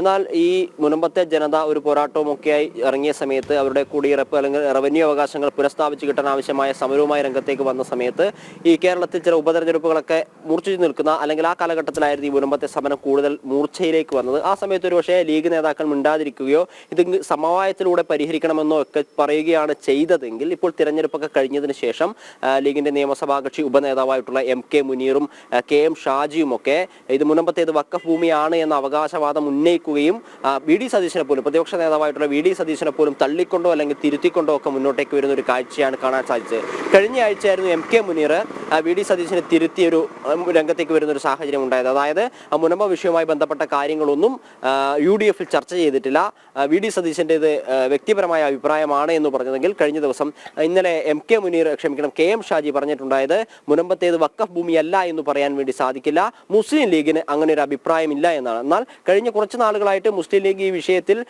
കാര്യമായ ഒരു പ്രതികരണം നടത്താതിരുന്നുവെങ്കിൽ അല്ലെങ്കിൽ കൊച്ചിയിലെത്തി എറണാകുളത്ത് എത്തി ക്രിസ്ത്യൻ സഭാധ്യക്ഷന്മാരും ഒക്കെ ആയി ചർച്ച ചെയ്യുകയും സമവായത്തിലൂടെ പ്രശ്നം പരിഹരിക്കണമെന്നുമൊക്കെ പറഞ്ഞിരുന്നുവെങ്കിൽ ഇപ്പോൾ അതിൽ നിന്ന് വിഭിന്നമായ രീതിയിൽ UDF-ൽ നിന്ന് ഒരു ഭിന്ന സ്വരം ഉയർത്തിക്കൊണ്ട് മുന്നോട്ടേക്ക് വരാൻ ലീഗ് നേതാക്കൾ തയ്യാറാവുന്നു എന്നുള്ളതാണ് പ്രധാനപ്പെട്ട കാര്യം. കഴിഞ്ഞ ദിവസങ്ങളിലൊക്കെ പ്രതിപക്ഷ നേതാവ് VD സതീശൻ തങ്ങൾ മുനമ്പം ജനതയ്ക്ക് ഒപ്പമാണ് എന്നൊക്കെ പറഞ്ഞ് പ്രസ്താവനകളൊക്കെ ഇറക്കിയിരുന്നെങ്കിലും പ്രത്യക്ഷമായ ഒരു സമരവുമായി രംഗത്തേക്ക് വരാനൊന്നും തയ്യാറായിരുന്നില്ല. അത് വലിയ രീതിയിൽ വിമർശനങ്ങൾക്ക് വിധേയമാവുകയും ചെയ്തിരുന്നു. അങ്ങനെ എറണാകുളം DCCയുടെ നേതൃത്വത്തിൽ കഴിഞ്ഞ ദിവസം ഒരു മുനമ്പം ഐക്യദാർഢ്യ സമരമൊക്കെ സംഘടിപ്പിച്ചിരുന്നു. അത് പ്രതിപക്ഷ നേതാവ് VD സതീശനാണ് ഉദ്ഘാടനം ചെയ്തത്. കോൺഗ്രസിനകത്തെ ആത്മാർത്ഥത ചോദ്യം ചെയ്ത സാഹചര്യത്തിൽ ഗത്യന്തരമില്ലാതെയാണ് ഇത്തരത്തിലൊരു സമരം സംഘടിപ്പിക്കേണ്ടി വന്നത് കോൺഗ്രസിന് എന്ന രീതിയിലുള്ള വിമർശനങ്ങളൊക്കെ ഉയർന്നു വന്നിരുന്നു. ആ ഘട്ടത്തിലാണെങ്കിൽ അല്ലെങ്കിൽ അതേ ദിവസം വൈകിട്ട് മലപ്പുറത്ത് നടത്തിയ പരിപാടിയിലാണ് KM ഷാജി VD സതീശനെ തിരുത്തിക്കൊണ്ട് മുനമ്പത്തേത് വഖഫ് ഭൂമിയല്ല എന്ന് പറയാൻ വേണ്ടി സാധിക്കില്ല, മുനമ്പത്തേത് വഖഫ് ഭൂമി തന്നെയാണ്, ഫറൂഖ് കോളേജിനോ VD സതീശനൊന്നും ഈ രീതിയിലുള്ള ഒരു പരാമർശം നടത്താൻ അധികാരമില്ല എന്ന രീതിയിലുള്ള ഒരു വിമർശനം സ്വയമുയർത്തി മുന്നോട്ടേക്ക് വരുന്നൊരു കാഴ്ച കാണാൻ വേണ്ടി സാധിച്ചത്. എന്നാൽ ഇവരെ അടക്കി നിർത്താനുള്ള ഒരു ശ്രമമൊന്നും ലീഗിന്റെ മുതിർന്ന നേതാക്കളുടെ ഭാഗത്ത് ഉണ്ടാവുന്നില്ല എന്നുള്ളതും ശ്രദ്ധേയമാണ്. ഈ ഘട്ടത്തിൽ ഏത് രീതിയിലായിരിക്കും കോൺഗ്രസ് ഈ വിഷയത്തെ അഡ്രസ്സ് ചെയ്യുക എന്നുള്ളത് പ്രധാനപ്പെട്ട കാര്യമാണ്. കാരണം 610-ലധികം കുടുംബങ്ങൾ 2 മാസത്തോളം ആകാൻ പോവുകയാണ് തങ്ങളുടെ റവന്യൂ അവകാശങ്ങൾ തിരിച്ചു കിട്ടാൻ ആവശ്യമായുള്ള ഒരു സമരവുമായി പ്രത്യക്ഷ സമരവുമായി രംഗത്തേക്ക് വന്നിട്ട് കോൺഗ്രസോ ഇടതുപക്ഷമോ ഒന്നും കാര്യമായി അവരെ സഹായിക്കുന്നില്ല എന്ന ആരോപണം ശക്തമാണ്. ആ ഘട്ടത്തിൽ കോൺഗ്രസിനകത്ത് ഒരുപക്ഷെ കോൺഗ്രസിനകത്ത് UDF-നകത്ത് കോൺഗ്രസിനെ താങ്ങി നിർത്തുന്ന മുസ്ലിം ലീഗ് തന്നെ എതിരഭിപ്രായവുമായി രംഗത്ത് വന്നിരിക്കുന്നു. ഏത് രീതിയിലായിരിക്കും കോൺഗ്രസിന് ഈ വിഷയത്തെ കൈകാര്യം ചെയ്യുക? കഴിഞ്ഞ ദിവസങ്ങളിലൊക്കെ പ്രതിപക്ഷ നേതാവ് VD സതീശൻ ആവർത്തിച്ചു പറഞ്ഞ മുനമ്പത്തേത് വഖഫ് ഭൂമിയല്ല എന്ന് ആവർത്തിച്ചു പറഞ്ഞ ആ വാദം പ്രതിപക്ഷ നേതാവിന് ഇനിയും മുന്നോട്ടേക്ക് വെക്കാനാവുമോ? കഴിഞ്ഞ ദിവസം എറണാകുളം DCCയുടെ നേതൃത്വത്തിൽ സംഘടിപ്പിച്ചതുപോലെ ഒരു ഐക്യദാർഢ്യ സദസ്സ് മുനമ്പം ജനതയ്ക്ക് വേണ്ടി സംഘടിപ്പിക്കാൻ ഇനി കോൺഗ്രസ് മുന്നോട്ടേക്ക് വരുമോ എന്നുള്ളതൊക്കെ വരുന്ന ദിവസങ്ങളിൽ തീർച്ചയായിട്ടും ചർച്ച ചെയ്യപ്പെടുന്ന ഒരു വിഷയമായി തന്നെ അവശേഷിക്കാനാണ് സാധ്യത. ഇത് ലീഗിനകത്ത് തന്നെ ഒരുപാട് നേതാവ് ഇത് വഖഫ് ഭൂമിയാണ് എന്ന കാര്യം ആവർത്തിച്ച് പറയുന്നുണ്ട്. KPA മജീദ് 2022 പറഞ്ഞതാണ്. പിന്നീട് MK മുനീർ പറയുന്നു, KM ഷാജി പറയുന്നു. നേരത്തെ തന്നെ വഖഫ് ട്രൈബ്യൂണലിലേക്ക് മുസ്ലിം ലീഗിന്റെ നേതൃത്വത്തിൽ ഒരു മാർച്ചൊക്കെ വർഷങ്ങൾക്ക് മുമ്പ് സംഘടിപ്പിക്കുന്ന ഒരു സാഹചര്യമൊക്കെ ഉണ്ടായിരുന്നു. റാഷിദ് അലി തങ്ങൾ, മുസ്ലിം ലീഗ് നേതാവായിട്ടുള്ള റാഷിദ് അലി തങ്ങൾ വഖഫ് ബോർഡ് ചെയർമാൻ ആയിരുന്ന കാലഘട്ടത്തിലാണ് ഈ മുനമ്പത്തെ ഭൂമി വഖഫ് ഭൂമിയായി രജിസ്റ്റർ ചെയ്തത് മുഖ്യമന്ത്രി വി.എസ്. അച്യുതാനന്ദൻ മുഖ്യമന്ത്രി ആയിരുന്ന കാലത്ത് നിസാർ കമ്മീഷൻ റിപ്പോർട്ടിന്റെ അടിസ്ഥാനത്തിലായിരുന്നു മുനമ്പത്തെ ഭൂമി തിരിച്ചുപിടിക്കാനുള്ള ശ്രമങ്ങളൊക്കെ നടന്നിരുന്നു എന്നൊരു വാദം കോൺഗ്രസ് മുന്നോട്ടേക്ക് വെക്കുന്നു. അങ്ങനെ ഇടത് വലത് മുന്നണികൾ ഈ വിഷയവുമായി ബന്ധപ്പെട്ട് ഈ മുനമ്പം ജനതയെ ആരാണ് തെരുവിലേക്ക് ഇറക്കിയത് എന്നതിനെ സംബന്ധിച്ച വാദപ്രതിവാദങ്ങളുമായി മുന്നോട്ടേക്ക് വെക്കുമ്പോൾ സംഘപരിവാർ സംഘടനകളും ക്രിസ്ത്യൻ സംഘടനകളും ഒക്കെയായിരുന്നു മുനമ്പം ജനതയുടെ ഈ റവന്യൂ അവകാശങ്ങൾ തിരിച്ചു കിട്ടാൻ ആവശ്യമായ സമരവുമായി രംഗത്തേക്ക് വന്നിട്ടുണ്ടായിരുന്നത്. അങ്ങനെയുള്ള ഈ സംഘടനകൾ മൊത്തം മുന്നോട്ടേക്ക് വരുമ്പോൾ പ്രബല കക്ഷികളായിട്ടുള്ള ഇരു മുന്നണികളും മുന്നോട്ടേക്ക് വരുന്ന ഒരു സാഹചര്യം ചോദ്യം ചെയ്യപ്പെട്ടിരുന്നു. അങ്ങനെ കോൺഗ്രസ് മുന്നോട്ടേക്ക് വരുന്നു, ഒരു സമരം സംഘടിപ്പിക്കാൻ തയ്യാറാവുന്നു. പക്ഷേ അപ്പോൾ തന്നെ UDF-നകത്ത് കല്ലുകടി ശക്തമാകുന്ന ഒരു സാഹചര്യം ഉണ്ടാവുന്നു. ഈ മുസ്ലിം സംഘടനകളൊക്കെ SDP-യുടെയും ജമാഅത്തെ ഇസ്ലാമിയുടെ ഒക്കെ നിലപാടുകൾ സമാനമായിരുന്നു. അതായത് മുനമ്പത്തേത് വഖഫ് ഭൂമിയാണ്. വി.ഡി. സതീശൻ പ്രതിപക്ഷ നേതാവ് വി.ഡി. സതീശൻ പ്രസ്താവന തിരുത്തണം എന്ന രീതിയിലുള്ള പ്രസ്താവനകൾ ജമാഅത്തെ ഇസ്ലാമിയും SDP-യും പോലുള്ള തീവ്രവാദ സംഘടനകളൊക്കെ മുന്നോട്ടേക്ക് വെച്ചിരുന്നു. പക്ഷേ സമാനമായ രീതിയിൽ മുസ്ലിം ലീഗ് മുന്നോട്ടേക്ക് വരുന്നു എന്നുള്ളതാണ് ഈ ദിവസത്തെ പ്രത്യേകതയായിട്ട് കാണാൻ സാധിക്കുന്നത്. കോൺഗ്രസ് ഏത് രീതിയിലായിരിക്കും അതിനെ സമീപിക്കുക, വി.ഡി. സതീശൻ അതിൽ നിലപാടിൽ നിന്ന് പിന്നോട്ട് പോകുമോ എന്നുള്ളതൊക്കെ വരുന്ന ദിവസങ്ങളിൽ ചർച്ചയാവുന്ന ഒരു വിഷയമാണ്. അതെ, തീർച്ചയായും. എന്തായാലും മുനമ്പം വിഷയത്തിൽ ഇടത് വലത് മുന്നണികൾ മുനമ്പം ജനതയെ ചതിക്കുന്ന ഒരു സാഹചര്യം തന്നെയാണ് കണ്ടത്. പിന്നീട് വോട്ട് ബാങ്ക് രാഷ്ട്രീയ ലക്ഷ്യം വെച്ചുകൊണ്ട് മാത്രമാണ് പ്രതിപക്ഷ നേതാവ് വി.ഡി. സതീശന്റെ ഭാഗത്തു നിന്നും ഒരു അനുകൂല സമീപനം ഉണ്ടായത്. അനുകൂല സമീപനം ഉണ്ടാകുമ്പോഴും നമുക്കറിയാം ആദ്യ നിലപാടുകളൊക്കെ ഏത് രീതിയിൽ ആയിരുന്നു, നിയമസഭയിലടക്കം പ്രമേയം പാസ്സാക്കാൻ ഒരുമിച്ച് നിന്നു എന്നുള്ളതും. അതെ, എന്തായാലും ഇപ്പോൾ മുസ്ലിം ലീഗ് കോൺഗ്രസിനെ കടുത്ത സമ്മർദ്ദത്തിലാക്കിക്കൊണ്ട് മുനമ്പം വഖഫ് ഭൂമിയാണ് എന്ന് തന്നെ ആവർത്തിച്ചിരിക്കുകയാണ്. എന്തായാലും അതോടൊപ്പം UDF-ലെ ഭിന്നത കൂടി മറനീക്കി പുറത്തു വരുന്ന ഒരു സാഹചര്യമാണ് നമുക്ക് കാണാൻ കഴിയുന്നത്. മറ്റു വാർത്തകളിലേക്ക് കൂടി എത്താം. ശബരിമലയിൽ നടൻ ദിലീപ് VIP ദർശനം നടത്തിയ സംഭവം ഹൈക്കോടതി ഇന്ന് വീണ്ടും പരിഗണിക്കുകയാണ്. സോപാനത്തിന് മുന്നിലെ CCTV ദൃശ്യങ്ങൾ കഴിഞ്ഞ ദിവസം പോലീസ് ചീഫ് കോർഡിനേറ്റർ ഹൈക്കോടതിയിൽ ഹാജരാക്കിയിരുന്നു. ഇത്തരം പ്രവർത്തികൾ അനുവദിക്കാനാകില്ലെന്നും ഇക്കാര്യം ഉറപ്പാക്കാൻ ദേവസ്വം ബോർഡിനും കോടതി നിർദ്ദേശം നൽകിയിരുന്നതാണ്. എന്തായാലും വിഷയത്തിൽ ദേവസ്വം ബോർഡ് ഇന്ന് കോടതിയിൽ റിപ്പോർട്ട് നൽകും. സുധീഷ് ഗോപാൽ ചേരുകയാണ് വിവരങ്ങളുമായി. സുധീഷ്, ഹൈക്കോടതിയുടെ പരിഗണനയിലേക്ക് ഈ വിഷയം ഇന്ന് എപ്പോഴായിരിക്കും എത്തുക? വിവരങ്ങൾ.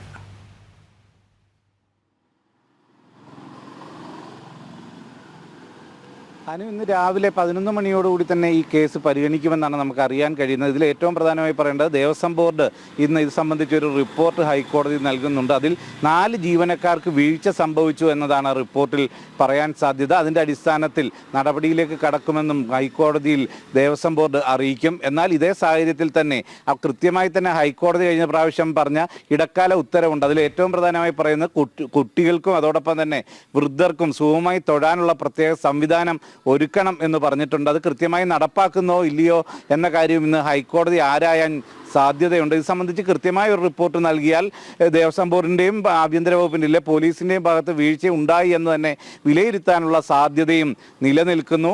കൃത്യമായി തന്നെ ഇത്തരത്തിൽ ദിലീപിന് VIP പരിഗണനയിൽ തൊഴാൻ അവസരം നൽകുമ്പോൾ നിരവധി പ്രായമായവരും കുട്ടികളും അടക്കമുള്ള ഭക്തർക്ക് ദർശനം പോലും ലഭിക്കാതെ മടങ്ങുന്ന സാഹചര്യം ഉണ്ടായി എന്നതാണ് ഹൈക്കോടതി വിലയിരുത്തിയത്. അത് വലിയ ഒരു വീഴ്ചയായി തന്നെയാണ് ഹൈക്കോടതി കണ്ടെത്തുന്നതും. അതിൻ്റെ പശ്ചാത്തലത്തിൽ കൃത്യമായ നിർദ്ദേശങ്ങൾ കൂടുതലും ദേവസ്വം ബോർഡിനും ഈ ശബരിമല ദർശനവുമായി ബന്ധപ്പെട്ടും ഇന്ന് നൽകാനാണ് സാധ്യതയും നിലനിൽക്കുന്നത്. അനു. അതെ സുധീഷ്, അതോടൊപ്പം നമുക്ക് മറ്റൊരു വാർത്തയുടെ വിവരങ്ങൾ കൂടി തേടേണ്ടതുണ്ട്. BJP കോർ കമ്മിറ്റി യോഗം ഇന്ന് കൊച്ചിയിൽ നടക്കുകയാണ്. രാവിലെ 9 മണി മുതൽ കൊച്ചി ട്രാവൻകൂർ കോർട്ടിൽ വെച്ചാണ് യോഗം. BJP കേരള പ്രഭാരി പ്രകാശ് ജാവ്ദേക്കർ, സഹപ്രഭാരി അപരാജിത സാരംഗി MP, സംസ്ഥാന അധ്യക്ഷൻ K. സുരേന്ദ്രൻ, കോർ കമ്മിറ്റി അംഗങ്ങൾ, ക്ഷണിതാക്കൾ തുടങ്ങിയവരായിരിക്കുമല്ലോ പങ്കെടുക്കുന്നത്. എന്തെല്ലാം കാര്യങ്ങളിലായിരിക്കും ഇന്നത്തെ ഈ യോഗം ചർച്ച ചെയ്യുക പ്രധാനമായും?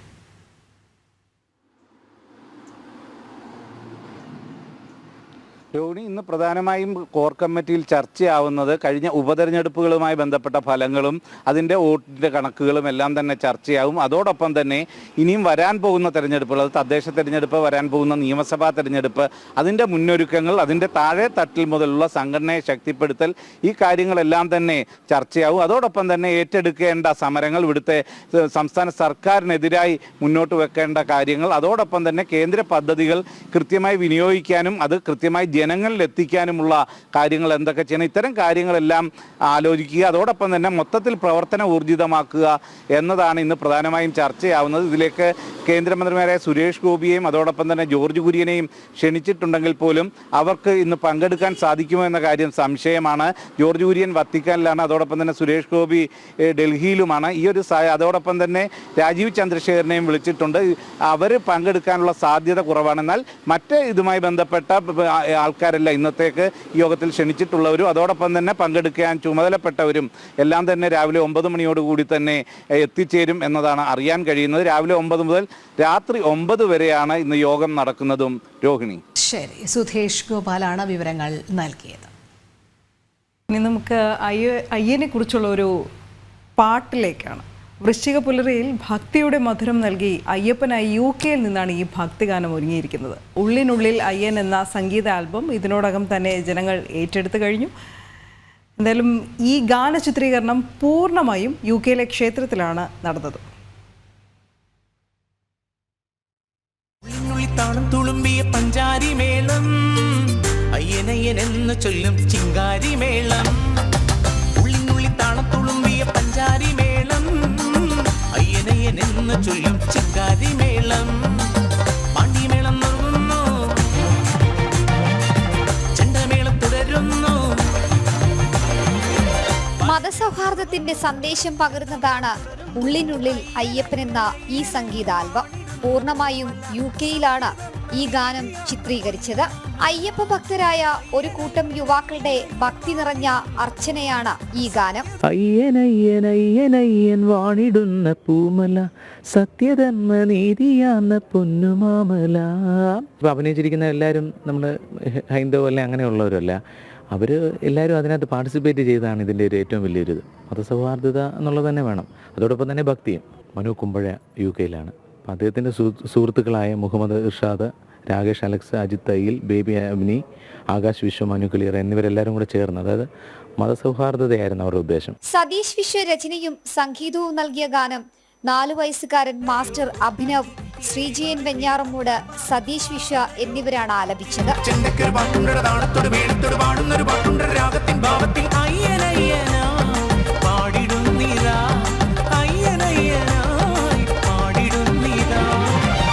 ഛായാഗ്രഹണവും സംവിധാനവും മനു കുമ്പഴയാണ്.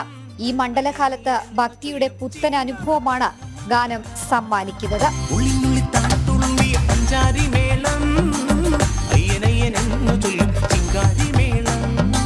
ജനം, തിരുവനന്തപുരം.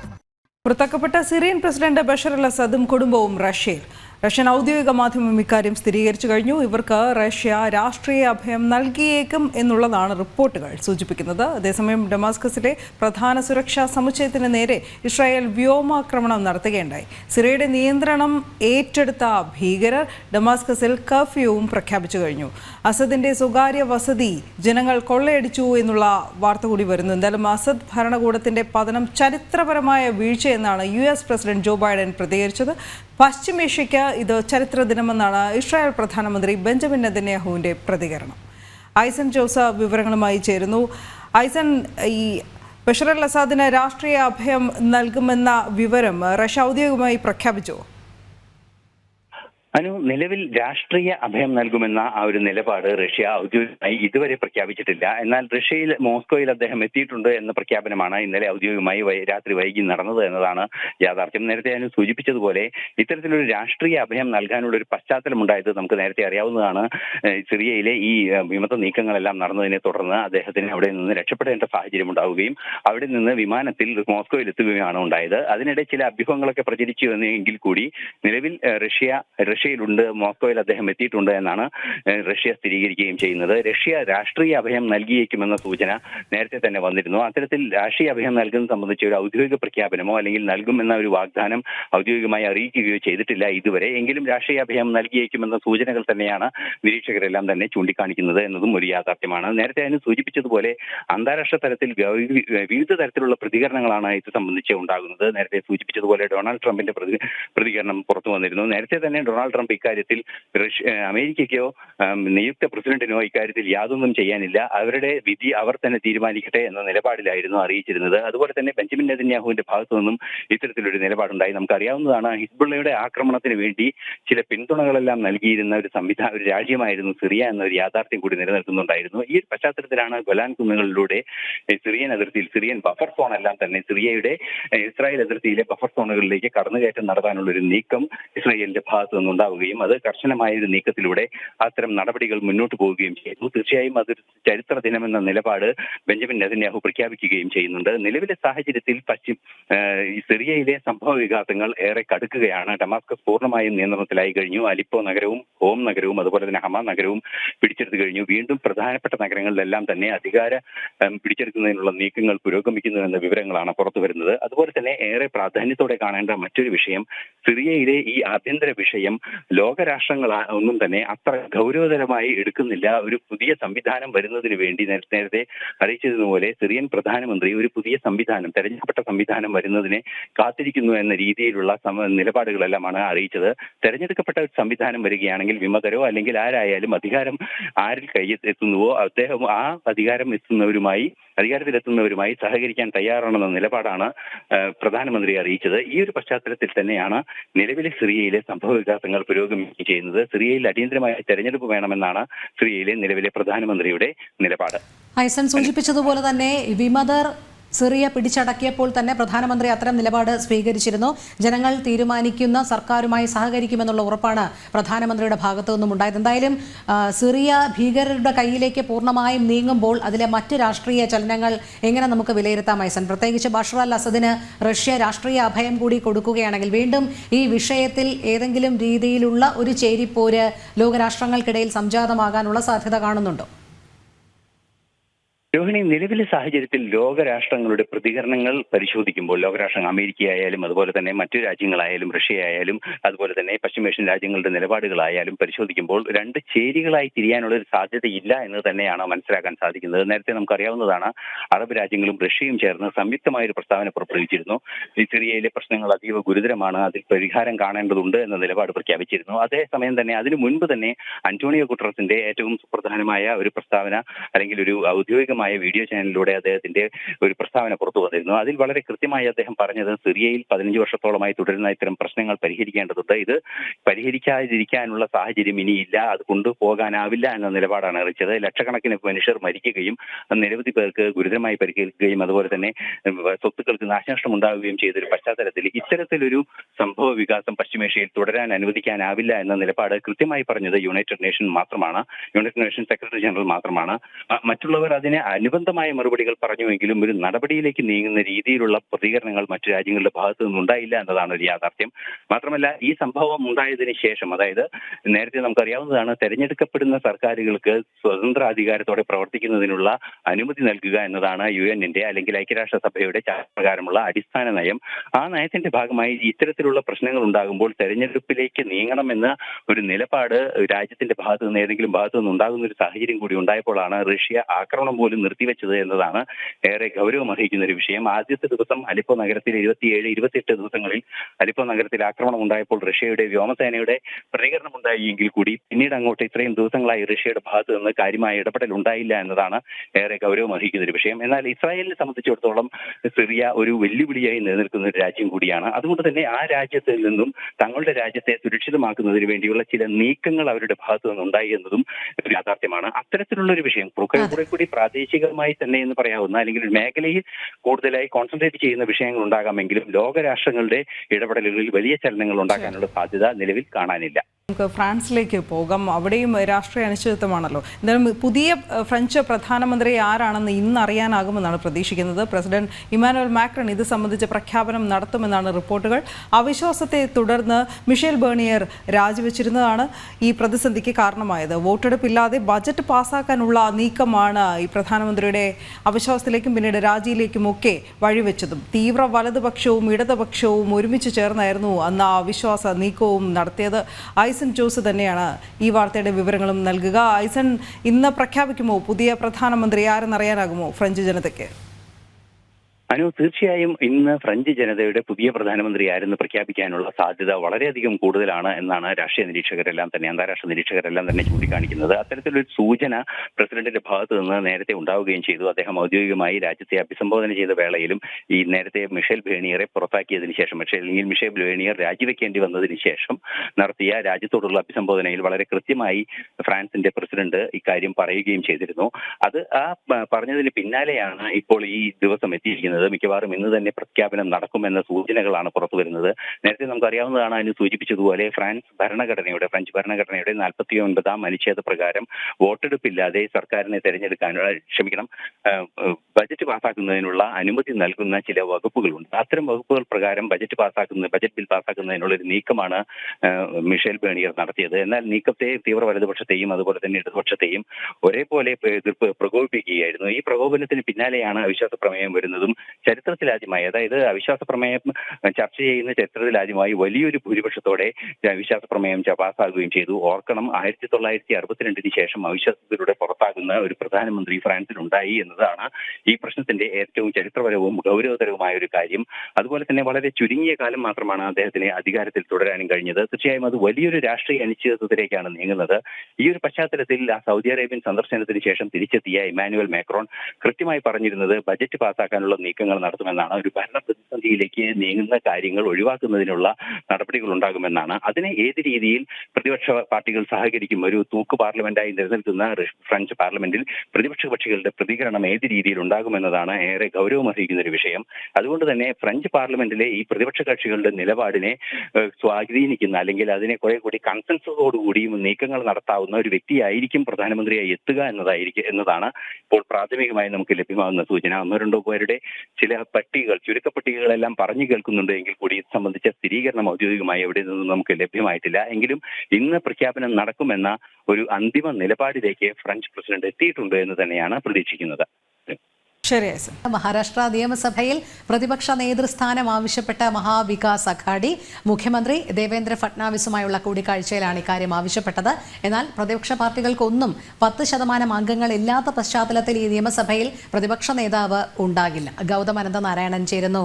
ഗൗതം, മഹാരാഷ്ട്ര തെരഞ്ഞെടുപ്പിൽ നമ്മൾ കണ്ടതാണ് മഹായുതി സഖ്യത്തിന്റെ ആ ഒരു വൻ വിജയം. നിലവിൽ പ്രതിപക്ഷ നേതാവിനെ പോലും തെരഞ്ഞെടുക്കാൻ പറ്റാത്ത വിധം പ്രതിപക്ഷ കക്ഷികൾ എല്ലാവരും വലിയ രീതിയിൽ പരാജയം ഏറ്റുവാങ്ങിക്കൊണ്ട് നിയമസഭയിലേക്ക് എത്തുമ്പോൾ ഇപ്പോൾ മഹാവികാസ് അഘാഡിയാണ് പ്രതിപക്ഷ സ്ഥാനത്തേക്കുള്ള അവകാശവാദം ഉന്നയിച്ചിരിക്കുന്നത്.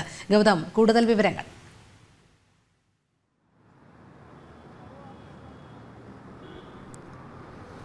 രോഹിണി, കഴിഞ്ഞ നിയമസഭാ തെരഞ്ഞെടുപ്പിൽ തീർത്തും ദുർബലമായ പശ്ചാത്തലമാണ് മഹാവികാസ് അഘാഡിയിലെ എല്ലാ പാർട്ടികൾക്കും ഉള്ളത്. മഹായുതി, BJP നേതൃത്വം നൽകുന്ന മഹായുതി 236 സീറ്റുകളിൽ വിജയിച്ചു. അതിൽ BJP ഒറ്റയ്ക്ക് 132 സീറ്റുകളിലാണ് വിജയിച്ചത്. ശിവസേന 57-ഉം അതുപോലെ തന്നെ അജിത് പവാറിന്റെ NCP 41 സീറ്റുകളിൽ വിജയിച്ചു. അങ്ങനെ 236 സീറ്റുകളിൽ ആധികാരികമായ വിജയം നേടിക്കൊണ്ടാണ് മഹായുതിയുടെ പുതിയ സർക്കാർ അവിടെ അധികാരത്തിൽ വന്നത്. ഈ ഘട്ടത്തിൽ മഹാവികാസ് അഘാഡി തീർത്തും ദുർബലമായിരുന്നു. കോൺഗ്രസിന് 16 സീറ്റുകൾ, 100-ലധികം സീറ്റുകളിൽ മത്സരിച്ച കോൺഗ്രസ് കേവലം 16 സീറ്റിലേക്ക് മാത്രമാണ് ചുരുങ്ങിപ്പോയി. ശിവസേന ഉദ്ധവ് താക്കറെ വിഭാഗമാകട്ടെ 20 സീറ്റും ശരത് പവാറിന്റെ NCP കേവലം 10 സീറ്റിലുമായി ഒതുങ്ങി. നിയമസഭാ റൂൾ അനുസരിച്ച് ഒരു പാർട്ടിക്ക് പ്രതിപക്ഷ നേതൃസ്ഥാനം നൽകണമെങ്കിൽ, ഔദ്യോഗിക പ്രതിപക്ഷ നേതാവ് ഉണ്ടാകണമെങ്കിൽ ഒരു പ്രതിപക്ഷ പാർട്ടിക്ക് 10% നിയമസഭാ അംഗങ്ങൾ ഉണ്ടാകണം. നിലവിൽ 288 അംഗ മഹാരാഷ്ട്ര നിയമസഭയുടെ 10% അംഗങ്ങളുടെ ബലം എന്ന് പറയുമ്പോൾ അത് 29 MLA-മാർ ഏതെങ്കിലും ഒരു പാർട്ടിക്ക് ഉണ്ടായാൽ മാത്രമേ നിയമസഭാ റൂൾ അനുസരിച്ച് ആ പാർട്ടിയുടെ നേതാവിനെ ഔദ്യോഗിക പ്രതിപക്ഷ നേതാവായി അംഗീകരിക്കാൻ സാധിക്കുകയുള്ളൂ. നിലവിലെ കക്ഷിനില അനുസരിച്ച് പ്രതിപക്ഷത്തെ ഒരു പാർട്ടിക്കും 29 MLA-മാർ ഇല്ല. മഹാവികാസ് അഘാഡിയിലെ ഏറ്റവും വലിയ കക്ഷി ശിവസേനയാണ്. അവർക്ക് തന്നെ ഉള്ളത് ആകെ 20 സീറ്റ് മാത്രമാണ്. കോൺഗ്രസ് നേരത്തെ സൂചിപ്പിച്ചു 16 സീറ്റേ ഉള്ളൂ. ശരത് പവാറിന്റെ NCPക്ക് ആവട്ടെ 10 സീറ്റ് മാത്രമേ ഉള്ളൂ. അങ്ങനെ വരുമ്പോൾ ഈ 3 പാർട്ടികളിൽ ഒരു പാർട്ടിക്കും 29 MLA-മാരില്ല. അങ്ങനെ വരുമ്പോൾ നിയമസഭാ നിയമം അനുസരിച്ച്, റൂൾ അനുസരിച്ച് ഈ മഹാരാഷ്ട്ര നിയമസഭയിൽ ഔദ്യോഗിക പ്രതിപക്ഷ നേതാവ് ഉണ്ടാകാനുള്ള സാധ്യതയില്ല. എന്നാൽ മഹാവികാസ് അഘാഡി ആവശ്യപ്പെടുന്നത് തങ്ങൾക്ക് അതിനുള്ള അവകാശമുണ്ട്, പ്രതിപക്ഷ നേതൃസ്ഥാനം നൽകണമെന്നുള്ളതാണ്. പക്ഷേ അത് നിയമവിരുദ്ധമായതിനാൽ അത് നൽകാനുള്ള ഒരു സാധ്യതയും ഇതുവരെയും തെളിയുന്നില്ല. എന്തായാലും മഹാരാഷ്ട്രയിൽ MLA-മാരുടെ സത്യപ്രതിജ്ഞ പുരോഗമിക്കുകയാണ്. MLA-മാരുടെ സത്യപ്രതിജ്ഞയ്ക്കായി പ്രത്യേക നിയമസഭാ സമ്മേളനം ഇപ്പോൾ ചേരുകയാണ്. ഇതിൻ്റെ ആദ്യ ദിവസം ശനിയാഴ്ച മഹാവികാസ് അഘാഡിയുടെ MLA-മാർ സത്യപ്രതിജ്ഞയിൽ നിന്നും വിട്ടുനിന്നിരുന്നു. കടന്നുപോയ നിയമസഭാ തെരഞ്ഞെടുപ്പിൽ വോട്ടിംഗ് മെഷീനിൽ ക്രമക്കേട് കാണിച്ചാണ് BJP, ശിവസേന, അജിത് പവാർ NCP വിഭാഗം വിജയിച്ചത് എന്ന ആരോപണം ഉന്നയിച്ചുകൊണ്ടാണ് ആദ്യ ദിവസം വിട്ടുനിന്നത്. പക്ഷേ തൊട്ടടുത്ത ദിവസം മഹാവികാസ് അഘാഡിയുടെ തന്നെ MLA-മാരും സത്യപ്രതിജ്ഞ ചെയ്യാൻ തുടങ്ങി. എന്തായാലും സത്യപ്രതിജ്ഞ ഇന്നും തുടരും. രോഹിണി, ഈ മണിക്കൂറിലെ പ്രധാനപ്പെട്ട വാർത്തകൾ നമ്മൾ ചർച്ച ചെയ്യുമ്പോൾ ആദ്യം വരുന്നത് CPM-നുള്ളിലെ വിഭാഗീയതകൾ തന്നെയാണ്. എന്തായാലും ജില്ലാ കമ്മിറ്റി യോഗങ്ങളിൽ ഉയർന്നു വന്ന വിമർശനങ്ങൾ തന്നെയായിരിക്കും. വിഭാഗീയതയും മുതിർന്ന നേതാക്കന്മാരുടെ കൊഴിഞ്ഞുപോക്കും ഒക്കെ തീർത്ത പ്രതിസന്ധിക്കിടെ CPM ജില്ലാ സമ്മേളനങ്ങൾക്ക് നാളെ തുടക്കമാകുകയാണ്. സംസ്ഥാന നേതൃത്വത്തിനെതിരെയും സർക്കാരിനെതിരെയും ഉയർന്ന വിമർശനങ്ങൾ ജില്ലാ സമ്മേളനങ്ങളിലും തുടർന്നേക്കും. CPM ശക്തി കേന്ദ്രങ്ങളിലും തമ്മിൽ തല്ലും ചർച്ചയ്ക്ക് വരും. അതേസമയം മാറിമറിയുന്ന ഗ്രൂപ്പ് സമവാക്യങ്ങളും ജില്ലാ സമ്മേളനങ്ങളിൽ നിർണായകമാകുമെന്ന് തന്നെ കരുതേണ്ടിയിരിക്കുന്നു. പിണറായിയെ തിരുത്താൻ പോന്ന സംസ്ഥാന നേതൃത്വത്തിനുള്ള അടിത്തറ പാകാനും വിമതപക്ഷം സമ്മേളനങ്ങളിൽ ശ്രമിക്കും എന്നുള്ള കാര്യത്തിൽ സംശയമില്ല. നമ്മുടെ പ്രതിനിധികൾ ചേരുകയാണ്. തിരുവനന്തപുരത്ത് നിന്ന് വിനീഷും സുധീഷ് ഗോപാലും ചേരുന്നു. ആദ്യം നമുക്ക് സുധീഷിലേക്ക് പോകാം. സുധീഷ്, ജില്ലാ സമ്മേളനങ്ങൾക്ക് നാളെ തുടക്കം കുറിക്കുമ്പോൾ CPM ഇപ്പോൾ നേരിടുന്ന ഏറ്റവും വലിയ വെല്ലുവിളി എന്ന് പറയുന്നത് വിഭാഗീയത തന്നെയാണ്. അതും മറനീക്കി പുറത്തുവരും, വലിയ ചർച്ചകൾക്ക് ഇടയാക്കുമെന്നുള്ള കാര്യത്തിൽ സംശയമില്ലല്ലോ.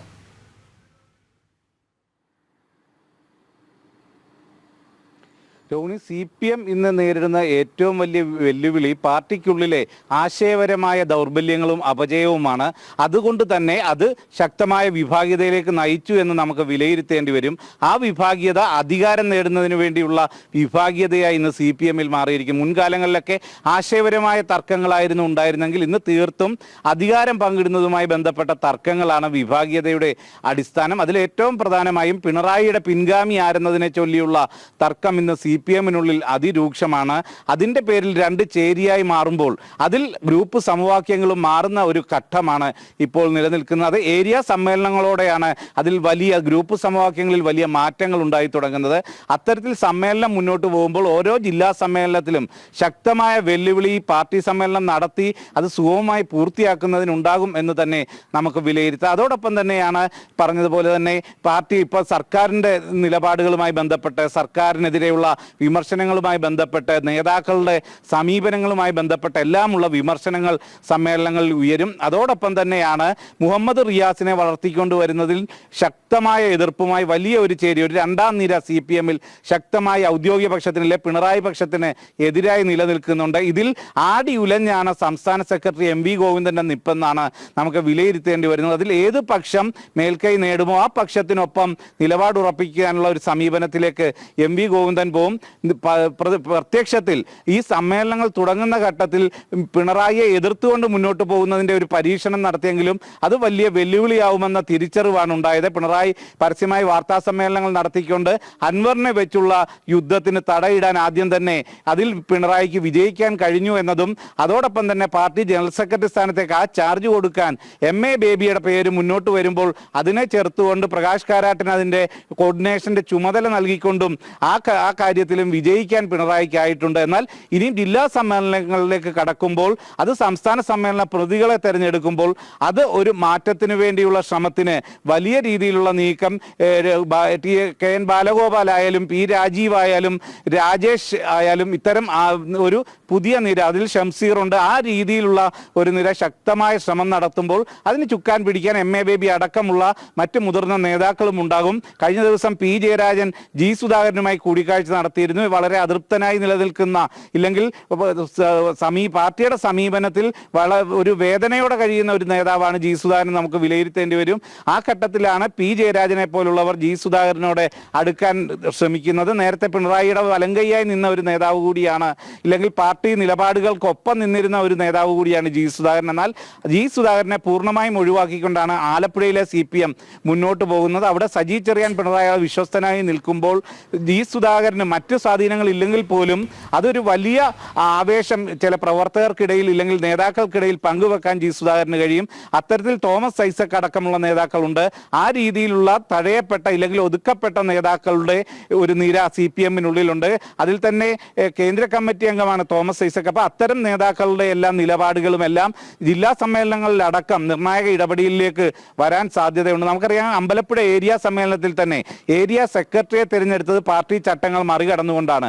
അവിടെ സംസ്ഥാന സെക്രട്ടേറിയറ്റ് അംഗം സജി ചെറിയാൻ അടക്കമുള്ളവർ മൗനം പാലിക്കുന്ന ഒരു സമീപനം. അത്തരത്തിൽ ഏത് വിധേനയും പാർട്ടിയിൽ സ്വാധീനം നിലനിർത്തുക എന്ന നിലയിലേക്ക് പോകുന്നു. അവിടെ പാർട്ടി ചട്ടങ്ങൾ പോലും മറികടക്കുന്ന സമീപനങ്ങൾ ഏരിയ സമ്മേളനത്തിൽ ഉണ്ടാവുന്നു. കരുനാപ്പള്ളിയിൽ പരസ്യമായ തല്ലുണ്ടാവുന്നു. അതിനുശേഷം ഏരിയ സമ്മേളനം തന്നെ റദ്ദ് ചെയ്യുന്ന ഒരു സാഹചര്യം ഉണ്ടാവുന്നു. ആ ഏരിയ കമ്മിറ്റിയെ തന്നെ പിരിച്ചുവിടുന്ന സാഹചര്യം ഉണ്ടാവുന്നു.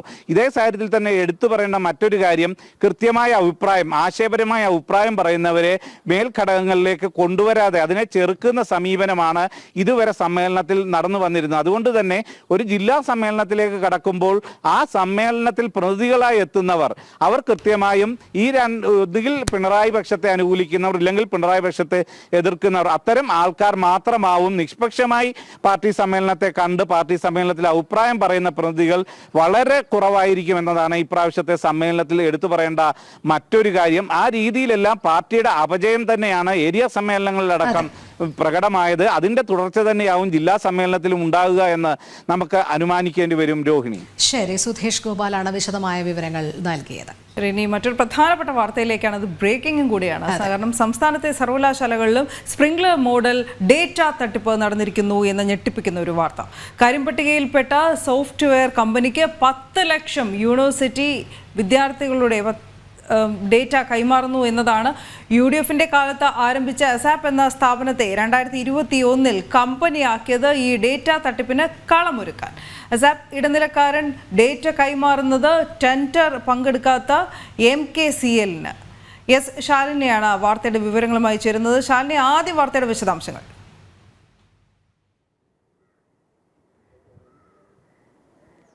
അനു സൂചിപ്പിച്ചതുപോലെ നമ്മൾ കഴിഞ്ഞ കുറേ ദിവസങ്ങൾക്കും നാളുകൾക്കും മുൻപ് ചർച്ച ചെയ്യപ്പെട്ടതാണ് ഈ സ്പ്രിംഗ്ലർ തട്ടിപ്പ്, ഡേറ്റ തട്ടിപ്പ്. അന്ന് വലിയ രീതിയിൽ സർക്കാർ പ്രതിരോധത്തിലായതുമാണ്. സമാനമായ അന്ന് ആരോഗ്യ മേഖലയിലായിരുന്നു ആ തട്ടിപ്പ് നടന്നതെങ്കിൽ ഇന്ന് വിദ്യാഭ്യാസ മേഖലയിലേക്ക് തട്ടിപ്പിന്റെ രൂപവും ഭാവവും മാറി, തട്ടിപ്പ് രീതിയും മാറുകയാണ് എന്നുള്ളതാണ് ഏറ്റവും ശ്രദ്ധേയമായിട്ടുള്ള കാര്യം. നമ്മൾ സൂചിപ്പിച്ചതുപോലെ ഒരു കരിമ്പട്ടികയിൽപ്പെട്ട കമ്പനിക്ക്, ഒരു ടെൻഡർ നടപടികളിൽ പോലും പങ്കെടുക്കാത്ത ഒരു കമ്പനിക്കാണ്, അതായത് മഹാരാഷ്ട്ര നോളേജ് കോർപ്പറേഷൻ ലിമിറ്റഡ് എന്ന കമ്പനിക്ക്, MKCL എന്ന് പറയുന്ന കമ്പനിക്കാണ് ഏകദേശം 10 ലക്ഷത്തോളം വരുന്ന വിദ്യാർത്ഥികളുടെ, അതും കോളേജ് വിദ്യാർത്ഥികളുടെ, വിവിധ സർവകലാശാലകളുടെ വിദ്യാർത്ഥികളുടെ ഡേറ്റ നൽകാനായി സർക്കാർ ഒരുങ്ങുന്നത്. വലിയ രീതിയിലുള്ള ക്രമക്കേടും ഒപ്പം തന്നെ വലിയ രീതിയിലുള്ള ചട്ടലംഘനങ്ങളും ഇക്കാര്യത്തിൽ ഉണ്ടായിട്ടുണ്ട് എന്നുള്ളതാണ് വിദ്യാഭ്യാസ വിദഗ്ധർ അടക്കം ചൂണ്ടിക്കാട്ടുകയും ചെയ്യുന്നത്. അതായത് UDF സർക്കാരിന്റെ കാലത്ത് സംസ്ഥാനത്ത് കൊണ്ടുവന്നതാണ് അസാപ്പ് എന്ന് പറയുന്ന അല്ലെങ്കിൽ അസാപ്പ് എന്ന രീതി. ആ അസാപ്പ് എന്ന് പറയുന്ന പദ്ധതിയുടെ അല്ലെങ്കിൽ ആ ഒരു നടത്തിപ്പിന്റെ കീഴിൽ അതിനെ ഒരു സ്വതന്ത്ര കമ്പനിയാക്കി ഇടത് സർക്കാർ മാറ്റി. അതിന്റെ മറവിലാണ് ഇത്തരത്തിലൊരു തട്ടിപ്പ് നടക്കുന്നത് എന്നുള്ളതാണ് നമുക്ക് മനസ്സിലാക്കാൻ സാധിക്കുന്നത്. 2021 സ്വതന്ത്ര കമ്പനിയാക്കി അസാപ്പിന്റെ മറവിൽ KREAP എന്ന് പറയുന്ന ഒരു കരാർ അത് ഉണ്ടാക്കിക്കൊണ്ടാണ് ഇത്തരത്തിൽ 10 ലക്ഷത്തിലധികം വരുന്ന വിദ്യാർത്ഥികളുടെ രേഖകൾ കൈമാറാനായി, അതും ഒരു ചട്ടങ്ങളും പാലിക്കാതെ, ഈ ഒരു ചട്ടങ്ങൾ പാലിക്കാതെ വലിയ രീതിയിലുള്ള ക്രമക്കേട് നടത്തി കരിമ്പട്ടികയിൽപ്പെട്ട ഒരു കമ്പനിക്ക് കൊടുക്കുന്നത് എന്നുള്ളതാണ് ഏറ്റവും ശ്രദ്ധേയമായിട്ടുള്ള കാര്യം. അതായത് നമ്മൾ മനസ്സിലാക്കുന്നത് കോളേജുകളിലെ മുഴുവൻ വിദ്യാർത്ഥികൾ, അതായത് എല്ലാ സർവകലാശാലകളിലെയും കോളേജുകളിലെയും മുഴുവൻ വിദ്യാർത്ഥികളുടെയും എല്ലാ ഡേറ്റകളും ഈ KREAP എന്ന് പറയുന്ന സെർവറിൽ അപ്ലോഡ് ചെയ്യണം. ആ അപ്ലോഡ് ചെയ്തതിന് ശേഷം സർവകലാശാലകളെ ഒരു കുടക്കീഴിൽ കൊണ്ടുവരിക എന്നുള്ള ഉദ്ദേശത്തോടെയാണ് ഇത്തരത്തിലൊരു നടപടി സർക്കാർ നടത്തുന്നത്. പക്ഷേ അസാപ്പ് എന്ന പേരിൽ 2012 ആരംഭിച്ച സ്ഥാപനത്തെ 2021 ഒരു സർക്കാർ കമ്പനിയാക്കി മാറ്റി ഇത്തരത്തിലൊരു തട്ടിപ്പ് നടത്താനാണ് തുടക്കം മുതൽ, അല്ലെങ്കിൽ വളരെ വർഷങ്ങൾക്ക് മുൻപ് തന്നെ അതിനൊരു നീക്കം സർക്കാർ തലത്തിൽ നടന്നിട്ടുണ്ട് എന്നുള്ളതാണ് നമ്മൾ മനസ്സിലാക്കുന്നത്. നിലവിലിപ്പോൾ വിരമിച്ച IAS ഉദ്യോഗസ്ഥ ഉഷ ടൈറ്റസ് ആണ് അസാപ്പ് കമ്പനിയുടെ തലപ്പത്തുള്ളത്.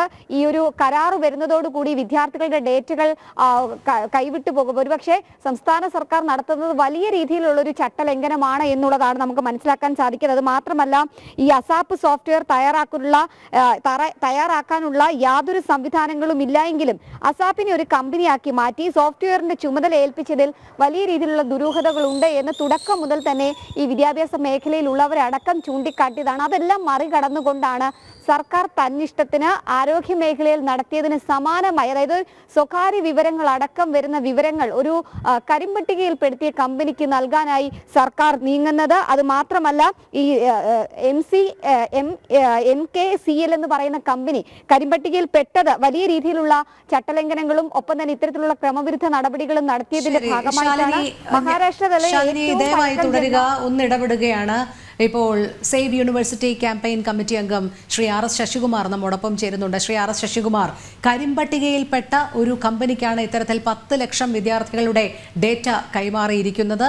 എന്തായാലും ഇതിനെ ഏത് രീതിയിലാണ് താങ്കൾ കാണുന്നത്? വളരെ ഞെട്ടിപ്പിക്കുന്ന ഒരു വാർത്തയാണ്. കാരണം കഴിഞ്ഞ കുറച്ച് നാളുകൾക്ക് മുമ്പ് നമ്മുടെ സംസ്ഥാനത്ത് ആരോഗ്യ മേഖലയിലുള്ള ഡേറ്റാസ് മുഴുവനും സ്പ്രിംഗ്ലറിന് കൊടുക്കുന്ന ഒരു വലിയ വിവാദം ഉണ്ടായിരുന്നു. ആ വിവാദം ഇന്ന് ഹൈക്കോടതി കേസിന്റെ വക്കത്താണ്. ഇപ്പോൾ അതിന് സമാനമായ മറ്റൊരു ഡേറ്റ തട്ടിപ്പാണ് നമ്മുടെ ഉന്നത വിദ്യാഭ്യാസ മേഖലയിൽ നടക്കുന്നത്. നാഷണൽ എഡ്യൂക്കേഷൻ പോളിസിയുടെ ഭാഗമായിട്ട് കേന്ദ്ര സർക്കാർ പറഞ്ഞിട്ടുള്ളത് പുതിയ സിസ്റ്റത്തിൽ ക്രെഡിറ്റ് ട്രാൻസ്ഫറിന് വേണ്ടിയും ഒരു ABC എന്ന് പറയുന്ന ഒരു സോഫ്റ്റ്വെയർ ഉണ്ട്. എങ്കിൽ മാത്രമേ ഇതര സർവകലാശാലകളിലെ ക്രെഡിറ്റ് വിദ്യാർത്ഥികൾക്ക് മാറ്റാൻ കഴിയുള്ളൂ. അത് കേരളത്തിൽ പ്രാവർത്തികമാക്കുന്നതിൽ ചില സാങ്കേതിക തടസ്സങ്ങൾ ഉള്ളതുകൊണ്ട് സംസ്ഥാന സർക്കാർ K-REAP എന്ന ഒരു പുതിയ സോഫ്റ്റ്വെയർ നിർമ്മിക്കാൻ തീരുമാനിച്ചു. ഇതെല്ലാം Kയിലാണല്ലോ ഇപ്പോഴേ. അപ്പൊ K-REAP തീരുമാനിച്ചതിന് ശേഷം K-REAP അസാപ്പ് എന്ന് പറയുന്ന നമ്മുടെ ഉന്നത വിദ്യാഭ്യാസ മേഖലയിലുള്ള ഒരു സ്ഥാപനത്തിന് കൈമാറി. ഈ അസാപ്പ് 2012 UDF ഗവൺമെന്റ് കാലത്ത് ആരംഭിച്ചതാണ്. അത് വിദ്യാർത്ഥികൾക്ക് ഇൻഡസ്ട്രിയുമായിട്ട് റിലേറ്റ് ചെയ്തുകൊണ്ട് ജോലി സാധ്യത ഉണ്ടാക്കുന്നതിനും അവർക്ക് അതിന് വേണ്ട ട്രെയിനിങ് കൊടുക്കുന്നതിനുള്ള സ്ഥാപനമാണ് K-REAP. K-REAPനെ 2021 കമ്പനിയായി കൺവെർട്ട് ചെയ്തുകൊണ്ട് റിട്ടയർ ചെയ്ത IAS ഓഫീസറായ ഉഷ ടൈറ്റസിനെ അതിന്റെ ചെയർമാനായി നിയമിച്ചു. ഇതെല്ലാം വളരെ ആസൂത്രിതമായിട്ടാണ്. അതിനുശേഷം ഗവൺമെന്റ് K-REAP എന്ന് പറയുന്ന പദ്ധതിക്ക് ടെൻഡർ വിളിച്ചതിന് ശേഷം ഈ അസാപ്പ് എന്ന് പറയുന്ന കമ്പനിക്ക് K-REAPന്റെ ചുമതലയേൽപ്പിക്കുന്നു. അസാപ്പിന് ഇങ്ങനെയുള്ള ടെക്നിക്കൽ നോവൊന്നുമില്ല. അപ്പോൾ അസാപ്പ് ഇത് MKCL എന്ന് പറയുന്ന മഹാരാഷ്ട്രയിലെ ഒരു കമ്പനിക്ക് മറിച്ചു കൊടുക്കുന്നു. മഹാരാഷ്ട്ര എന്ന് പറയുന്ന കമ്പനി മഹാരാഷ്ട്രയിലെ 10 സർവകലാശാലകൾ, ഏറ്റവും പ്രധാനപ്പെട്ട പൂന സർവകലാശാല ഉൾപ്പെടെ നാഗ്പൂർ സർവകലാശാല ഉൾപ്പെടെയുള്ള ബ്ലാക്ക് ലിസ്റ്റ് പെടുത്തിയിരിക്കുന്ന ഒരു സർവകലാശാല ഒരു കമ്പ്യൂട്ടർ കമ്പനിയാണ്. ആ MKCLന് അസാപ്പുമായിട്ട് എഗ്രിമെന്റ് ഉണ്ടാക്കി അസാപ്പ് ഇടനിലക്കാരനായിരുന്നതുകൊണ്ട് MKCLന് കേരളത്തിന്റെ വിദ്യാർത്ഥികളുടെ ഡേറ്റ മുഴുവനും അവരുടെ ഈ പറഞ്ഞ അവരുടെ ആധാർ ഉൾപ്പെടെ അവരുടെ മാർക്കുകൾ ഉൾപ്പെടെയുള്ള കാര്യങ്ങൾ അങ്ങോട്ടേക്ക് കൈമാറുക എന്ന് പറഞ്ഞാൽ നമ്മുടെ 10 ലക്ഷം കുട്ടികളുടെ ഡേറ്റാസ് കൂടി മഹാരാഷ്ട്രയിലേക്ക് പോവുകയാണ്. അതോടൊപ്പം തന്നെ സർവകലാശാലകൾക്ക് ഇതിനകത്ത് ഒരു റോളുമില്ല. അപ്പൊ സർവകലാശാലകൾ നേരിട്ട് എഗ്രിമെന്റ് ഉണ്ടാക്കണമെന്നുള്ളതാണ് IT നിയമം. ഒരു മൂന്നാം ഏജൻസി ഏൽപ്പിക്കാൻ പാടില്ല. ഗുരുതരമായ വീഴ്ചയാണ്. ഇതിന്റെ പിന്നിൽ മുഖ്യമന്ത്രിയും ഉന്നത വിദ്യാഭ്യാസ മന്ത്രിയും ഉണ്ട്. തീർച്ചയായിട്ടും സോഫ്റ്റ്വെയറുമായിട്ടുള്ള ഇടപാടായതുകൊണ്ട് മുഖ്യമന്ത്രിയുടെ മകളും ഇതിനകത്ത് ഉണ്ടാവുമെന്ന് സംശയിക്കേണ്ടിയിരിക്കുന്നു. വളരെ ഗുരുതരമായ കേരളത്തിന്റെ വിദ്യാർത്ഥികളുടെ ഭാവിയെ തകർക്കുന്ന, കുട്ടികളുടെ പരീക്ഷ മാർക്ക് ലിസ്റ്റിൽ എന്ത് കൃത്രിമം കാണിക്കാൻ കഴിയുന്ന ഒരു കമ്പനിയിലേക്ക് കേരളത്തിലെ സർവകലാശാലകളിലെ വിദ്യാർത്ഥികളുടെ മാർക്കുകൾ മുഴുവനും മാറ്റാൻ തീരുമാനിക്കുക. അത് സർവകലാശാലയ്ക്ക് ഇതുമായിട്ട് യാതൊരു ബന്ധവുമില്ല. സർക്കാരിന്റെ ഹയർ എഡ്യൂക്കേഷൻ കൗൺസിൽ എന്നാണ് അറിയാമല്ലോ.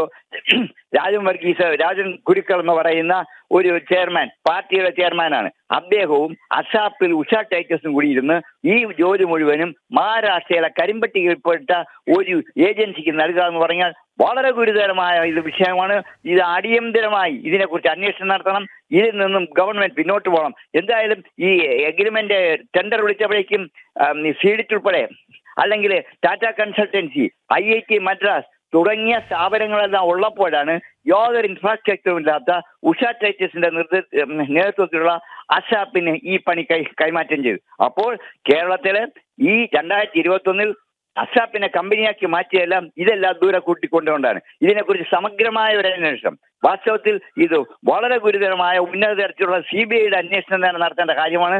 ഇത് കുട്ടികളുടെ ഡേറ്റ തട്ടിപ്പിന്റെ ഭാഗമാണ്. നമ്മുടെ ആരോഗ്യ മേഖലയിലെ ജോലികൾ മുഴുവൻ സ്പ്രിംഗ്ലറിനെ ഏൽപ്പിച്ചതുപോലെയുള്ള മറ്റൊരു തട്ടിപ്പാണ്. ഇത് അടിയന്തരമായി നിർത്തലാക്കണമെന്ന് ആവശ്യപ്പെട്ട് സേവ് യൂണിവേഴ്സിറ്റി ക്യാമ്പയിൻ കമ്മിറ്റി ഇന്ന് ഗവർണർക്ക്, മുഖ്യമന്ത്രിക്ക്, ഉന്നത വിദ്യാഭ്യാസ മന്ത്രിക്കും നിവേദനം നൽകിയിട്ടുണ്ട്. അതെ, വളരെ നന്ദി ശ്രീ RS ശശികുമാർ പ്രതികരിച്ചതിന്. ശാലിനിയിലേക്ക് വീണ്ടും പോകുകയാണ്. ശാലിനി, ഇത്തരത്തിൽ കോടികൾ മറിയുന്ന ഒരു ഇടപാടാണ്. അതുമാത്രമല്ല, നമ്മൾ നേരത്തെ സൂചിപ്പിച്ചതുപോലെ തന്നെ ഈ MKCL നേരത്തെ മുൻപും കരിമ്പട്ടികയിൽപ്പെട്ടതാണ്. വലിയ രീതിയിൽ റിസൾട്ട് വരുന്നതിൽ, പരീക്ഷാ ഫലം വരുന്നതിലൊക്കെ കാലതാമസം കൊണ്ടുവരുന്ന ഒരു കമ്പനിയാണ്. അവർക്കാണ് ഇത്തരത്തിൽ ഈ 10 ലക്ഷം വിദ്യാർത്ഥികളുടെ ഡേറ്റ കൈമാറിയിരിക്കുന്നത് എന്ന് മാത്രമല്ല, ഈ കമ്പനി യാതൊരു ടെൻഡർ നടപടികളും പൂർത്തിയാക്കാതെയാണ് വന്നത് എന്നുള്ളതുമാണ് ശ്രദ്ധേയം. ഇതിൽ പല ഉന്നത ഇടപാടുകളും ഉണ്ട് എന്നുള്ള ചില സൂചനകൾ കൂടി വരുന്നുണ്ട്.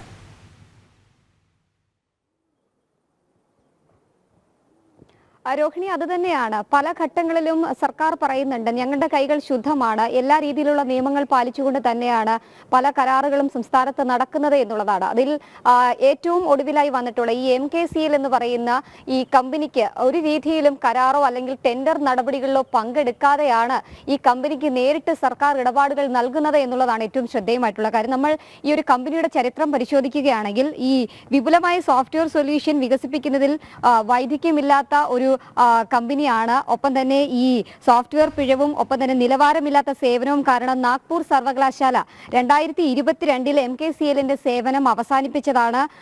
കൂടാതെ മുംബൈ സർവകലാശാലയിലും ഇവർക്കെതിരെ വ്യാപകമായിട്ടുള്ള പരാതികൾ ഉയർന്നിരുന്നു. അവരും ഈ കമ്പനിയുമായിട്ടുള്ള കരാറുകൾ അവസാനിപ്പിച്ചതാണ്. അത്തരത്തിൽ രാജ്യത്തിന്റെ പ്രധാനപ്പെട്ട സർവകലാശാലകളൊക്കെ ഒഴിവാക്കിയ ഒരു കമ്പനിയെ യാതൊരു രീതിയിലുമുള്ള പഠനം നടത്താതെ അവരുമായുള്ള ഒരു കരാർ, അതും ഒരു ടെൻഡറിൽ പോലും പങ്കെടുക്കാതെ കരാർ കൊടുക്കുമ്പോൾ സ്വാഭാവികമായും RS ശശികുമാർ സൂചിപ്പിച്ചതുപോലെ തന്നെ വലിയ രീതിയിലുള്ള ഒരു ക്രമക്കേട് നടന്നിട്ടുണ്ട്. അതിൽ മുഖ്യമന്ത്രിയുടെ ഈ IT ഇടപാടൊക്കെ ആകുമ്പോൾ സ്വാഭാവികമായും അതിന്റെ വകുപ്പ് കൈയാളുന്നത് മുഖ്യമന്ത്രിയാണ്. സ്വാഭാവികമായും മുഖ്യമന്ത്രിക്ക് അതിന്റെ ഇടപാടുകൾ ഉണ്ടായേക്കാം. അദ്ദേഹത്തിന്റെ മകൾ അടക്കമുള്ളവർക്കും ഇതിൽ പങ്കുണ്ടോ എന്നുള്ളത് വരും ദിവസങ്ങളിൽ കണ്ടറിയേണ്ടതാണ്. എന്തായാലും ഇത്തരം ഒരു കമ്പനിയെ കോടികൾ മറിയുന്ന ഇടപാടുകളിലേക്ക് ആനയിക്കുന്നതിന് പിന്നിൽ ഉന്നത ഇടപെടലുകൾ ഉണ്ട് എന്നുള്ളൊരു ആരോപണം, ആക്ഷേപം ഈ ഘട്ടത്തിൽ തന്നെ ഉയരുകയാണ്. ഒരുപക്ഷെ എന്ത് സുരക്ഷിതത്തിന്റെ പേരിലാണ് സർവകലാശാലകളിലെ 10 ലക്ഷത്തിലധികം വരുന്ന വിദ്യാർത്ഥികളുടെ വിവരങ്ങൾ, ഡേറ്റകൾ അത് പുറത്തേക്ക് പോകുന്നു. അവരുടെ പരീക്ഷാ മാർക്ക് ലിസ്റ്റിനെയും അപ്പോൾ അവരുടെ വ്യക്തിഗത വിവരത്തെ അടക്കം ഇത് ബാധിച്ചേക്കാം എന്നുള്ള ആരോപണം അല്ലെങ്കിൽ അതുമായി ബന്ധപ്പെട്ട ആശങ്കകളൊക്കെ പൊതുവായി നിൽക്കുന്നുണ്ട്. പ്രത്യേകിച്ച് നേരത്തെ പദ്ധതിയിൽ ഈ ഒരു താല്പര്യം പ്രകടിപ്പിച്ച കമ്പനികളെയും സ്റ്റാർട്ടപ്പ് സംരംഭങ്ങളെയൊക്കെ വിളിച്ചു വരുത്തി സർവകലാശാല പ്രതിനിധികൾ ഉൾപ്പെടെയുള്ളവർക്ക് മുന്നിൽ ഒരു അവതരണം നടത്തിയിരുന്നു. എങ്ങനെയാണ് ഈ പദ്ധതി അല്ലെങ്കിൽ എങ്ങനെയാണ് ഈ രീതി മുന്നോട്ട് കൊണ്ടുപോകുന്നത്, അത് ഏതൊക്കെ രീതിയിലാകാം എന്നൊക്കെ. പക്ഷേ ഈ ഒരു MKCLുമായി ബന്ധപ്പെട്ട് കരാർ ഒപ്പുവെക്കുമ്പോൾ അത്തരത്തിലുള്ള ഒരു ചർച്ചകളോ അല്ലെങ്കിൽ അവരെ വിളിച്ചു വരുത്തി അവരെങ്ങനെയാണ് ഇത് മുന്നോട്ട് കൊണ്ടുപോകുന്നത് എന്നൊന്നും ചോദിക്കാതെ ഇത്രയധികം സർവകലാശാലകളുടെ വിദ്യാർത്ഥികളുടെ ഡേറ്റകൾ കൈമാറുന്നു എന്നുള്ളത് വലിയ രീതിയിലുള്ള ആശങ്കയായി നിലനിൽക്കുകയാണ്. എന്തായാലും വരും മണിക്കൂറുകളിൽ ഈ വാർത്തയുമായി ബന്ധപ്പെട്ട് വലിയ രീതിയിലുള്ള ചർച്ചകൾ വഴിവെച്ചേക്കാം എന്നുള്ളതിൽ സംശയമില്ല. മുൻപ് സൂചിപ്പിച്ചതുപോലെ തന്നെ ഈ ഒരു സ്പ്രിംഗ്ലർ അഴിമതിയുമായി ബന്ധപ്പെട്ട കേസുകൾ ഇപ്പോഴും ഹൈക്കോടതിയിൽ നിൽക്കുന്ന സാഹചര്യത്തിലാണ് സമാന രീതിയിൽ തന്നെ ഇത്തരത്തിലൊരു തട്ടിപ്പ് സംസ്ഥാനത്ത് നടക്കുന്നത്. അതും സർക്കാർ തന്നെ അതിന് നേരിട്ട് ഇടപാടുകൾ നടത്തുന്നു. വർഷങ്ങൾക്ക് മുൻപേ അതിന് ചില ഗൂഢാലോചനകൾ നടന്നു. അതായത് അസാപ്പിനെ അടക്കം സ്വകാര്യ കമ്പനിയാക്കി അതിന് കീഴിൽ കേറിപ്പ് കൊണ്ടുവരുന്നു. അതിന്റെ കീഴിലാണ് ഇത്തരത്തിൽ ആ ഒരു നടപടികളൊക്കെ നടക്കുന്നത്. വളരെ നീണ്ട ഒരു പ്രോസസ്സിന്റെ ഭാഗമാണ്. അപ്പോൾ വളരെ നാളുകൾക്ക് മുൻപേ തന്നെ ഇതിന്റെ പദ്ധതികൾ നടന്നിരുന്നു എന്നുള്ള കൃത്യമായ രേഖകളും തെളിവുകളുമാണ് ഈ ഘട്ടത്തിൽ പുറത്തു വരുന്നത്. എന്തായാലും സംസ്ഥാന സർക്കാർ തന്നെ നിയോഗിച്ച ഡോക്ടർ ശ്യാംബി മേനോൻ അധ്യക്ഷനായ ഒരു ഉന്നത വിദ്യാഭ്യാസ പരിഷ്കരണ കമ്മീഷനുണ്ട്. ഡോക്ടർ CT അരവിന്ദ് കുമാർ അധ്യക്ഷനായ പരീക്ഷാ പരിഷ്കരണ കമ്മീഷനുണ്ട്. ഇവരുടെ ഒക്കെ ശുപാർശയുടെ അടിസ്ഥാനത്തിലാണ് സർക്കാർ ഇത്തരത്തിലൊരു നടപടി സ്വീകരിക്കുകയും ഒപ്പം തന്നെ പരീക്ഷാ നടത്തിപ്പിന് ആ മേഖലയിൽ ABP പ്രതിനിധി ശ്രീ ഈശ്വർ പ്രസാദ് കൂടി നമ്മളോടൊപ്പം ചേരുന്നുണ്ട് ഈ വിഷയവുമായി ബന്ധപ്പെട്ട പ്രതികരണത്തിന്. ശ്രീ ഈശ്വർ പ്രസാദ്, ഇത് ഞെട്ടിപ്പിക്കുന്ന ഒരു വാർത്തയാണ് പുറത്തു വരുന്നത്. സ്പ്രിംഗ്ലർ മോഡൽ തട്ടിപ്പ് നമ്മുടെ സർവകലാശാലകളിലും ഉണ്ട് എന്നത്. അത് മാത്രമല്ല, ഇതിന് പിന്നിൽ വ്യക്തമായൊരു ആസൂത്രണം ഉണ്ടായിരുന്നു എന്നതാണ് ഉയരുന്ന ഒരു ആരോപണം. അത് സർക്കാർ തലത്തിൽ തന്നെ കരിമ്പട്ടികയിൽ പെടുത്തിയ ഒരു കമ്പനിക്ക് യാതൊരു രേഖയും അല്ലെങ്കിൽ ആരെയും വിശ്വാസത്തിലെടുക്കാതെ നമ്മുടെ വിദ്യാർത്ഥികളുടെ ഡേറ്റ ഉൾപ്പെടെയുള്ളവ കൈമാറുക എന്നൊക്കെ പറയുമ്പോൾ ഏത് വിധത്തിലാണ് ഇത് മനസ്സിലാക്കേണ്ടത്? നമുക്കറിയാം, ഈ സർക്കാർ കഴിഞ്ഞ കുറെ നാളുകളായിട്ട് ഇത്തരം തെറ്റായ രീതിയിലുള്ള കാര്യങ്ങൾ ചെയ്തുകൊണ്ടിരിക്കുകയാണ്. നമുക്കറിയാം, സാന്റാമോണിക്ക പോലുള്ള ഏജൻസികൾക്ക് വേണ്ടിയിട്ട് പ്രവർത്തിക്കുക, ഇത്തരത്തിൽ കരിമ്പട്ടികൾപ്പെട്ട ഏജൻസികളെ പല കാര്യങ്ങളും ഏൽപ്പിക്കുക, ഇങ്ങനെ ഇവിടുത്തെ വിദ്യാർത്ഥികളെ മൊത്തം ഇവിടെ നിന്ന് ആട്ടിപ്പായിക്കുന്ന രീതിയിലുള്ള പ്രവർത്തനങ്ങളാണ് സർക്കാർ ചെയ്തുകൊണ്ടിരിക്കുന്നത്. അതിന്റെ ഏറ്റവും ഒടുവിലത്തെ ഉദാഹരണം മാത്രമാണിത്. ഇത് ഈ ഒരു കാര്യത്തിൽ മാത്രമല്ല, നമുക്ക് കൂടുതൽ അന്വേഷിച്ചാൽ പല കാര്യങ്ങളിലേക്ക്, പല സർവകലാശാലയിലും എന്തൊക്കെ നടക്കുന്നു എന്നുള്ളത് കൃത്യമായി അന്വേഷിച്ചാൽ ഇതിലും വലിയ സംഭവങ്ങൾ ചിലപ്പോൾ നമുക്ക് കാണാൻ വേണ്ടി സാധിക്കും. അത്തരത്തിലാണ് സർവകലാശാലകളെ സർക്കാർ മുന്നോട്ട് കൊണ്ടുപോകുന്നത്. ആ സമയത്ത് അതിനെ എതിർക്കാൻ വേണ്ടിയിട്ടുള്ള ഗവർണർ ശ്രമങ്ങളെ സ്വാഗതം ചെയ്യുന്നു. അതോടൊപ്പം തന്നെ ഇതിൽ കൃത്യമായ അന്വേഷണം നടത്തണം. അത് കേന്ദ്ര ഏജൻസികളോ അല്ലെങ്കിൽ ജുഡീഷ്യറി തരത്തിലുള്ള അന്വേഷണമോ നടത്തിയാൽ അത്രയും നല്ലത്. കാരണം നമുക്കറിയാം, കേരളത്തിലെ സർക്കാർ ഇതിനെ അട്ടിമറിക്കുന്ന രീതിയിലായിരിക്കും അന്വേഷണം മുന്നോട്ട് കൊണ്ടുപോകുക. അതുകൊണ്ട് ഇതിനെതിരെ ശക്തമായ അന്വേഷണം നടക്കണം, നടപടി സ്വീകരിക്കുക എന്നുള്ളതാണ് ABPയുടെ അഭിപ്രായം. ശരി, വളരെയധികം നന്ദി ശ്രീ ഈശ്വർ പ്രസാദ് പ്രതികരിച്ചതിന്.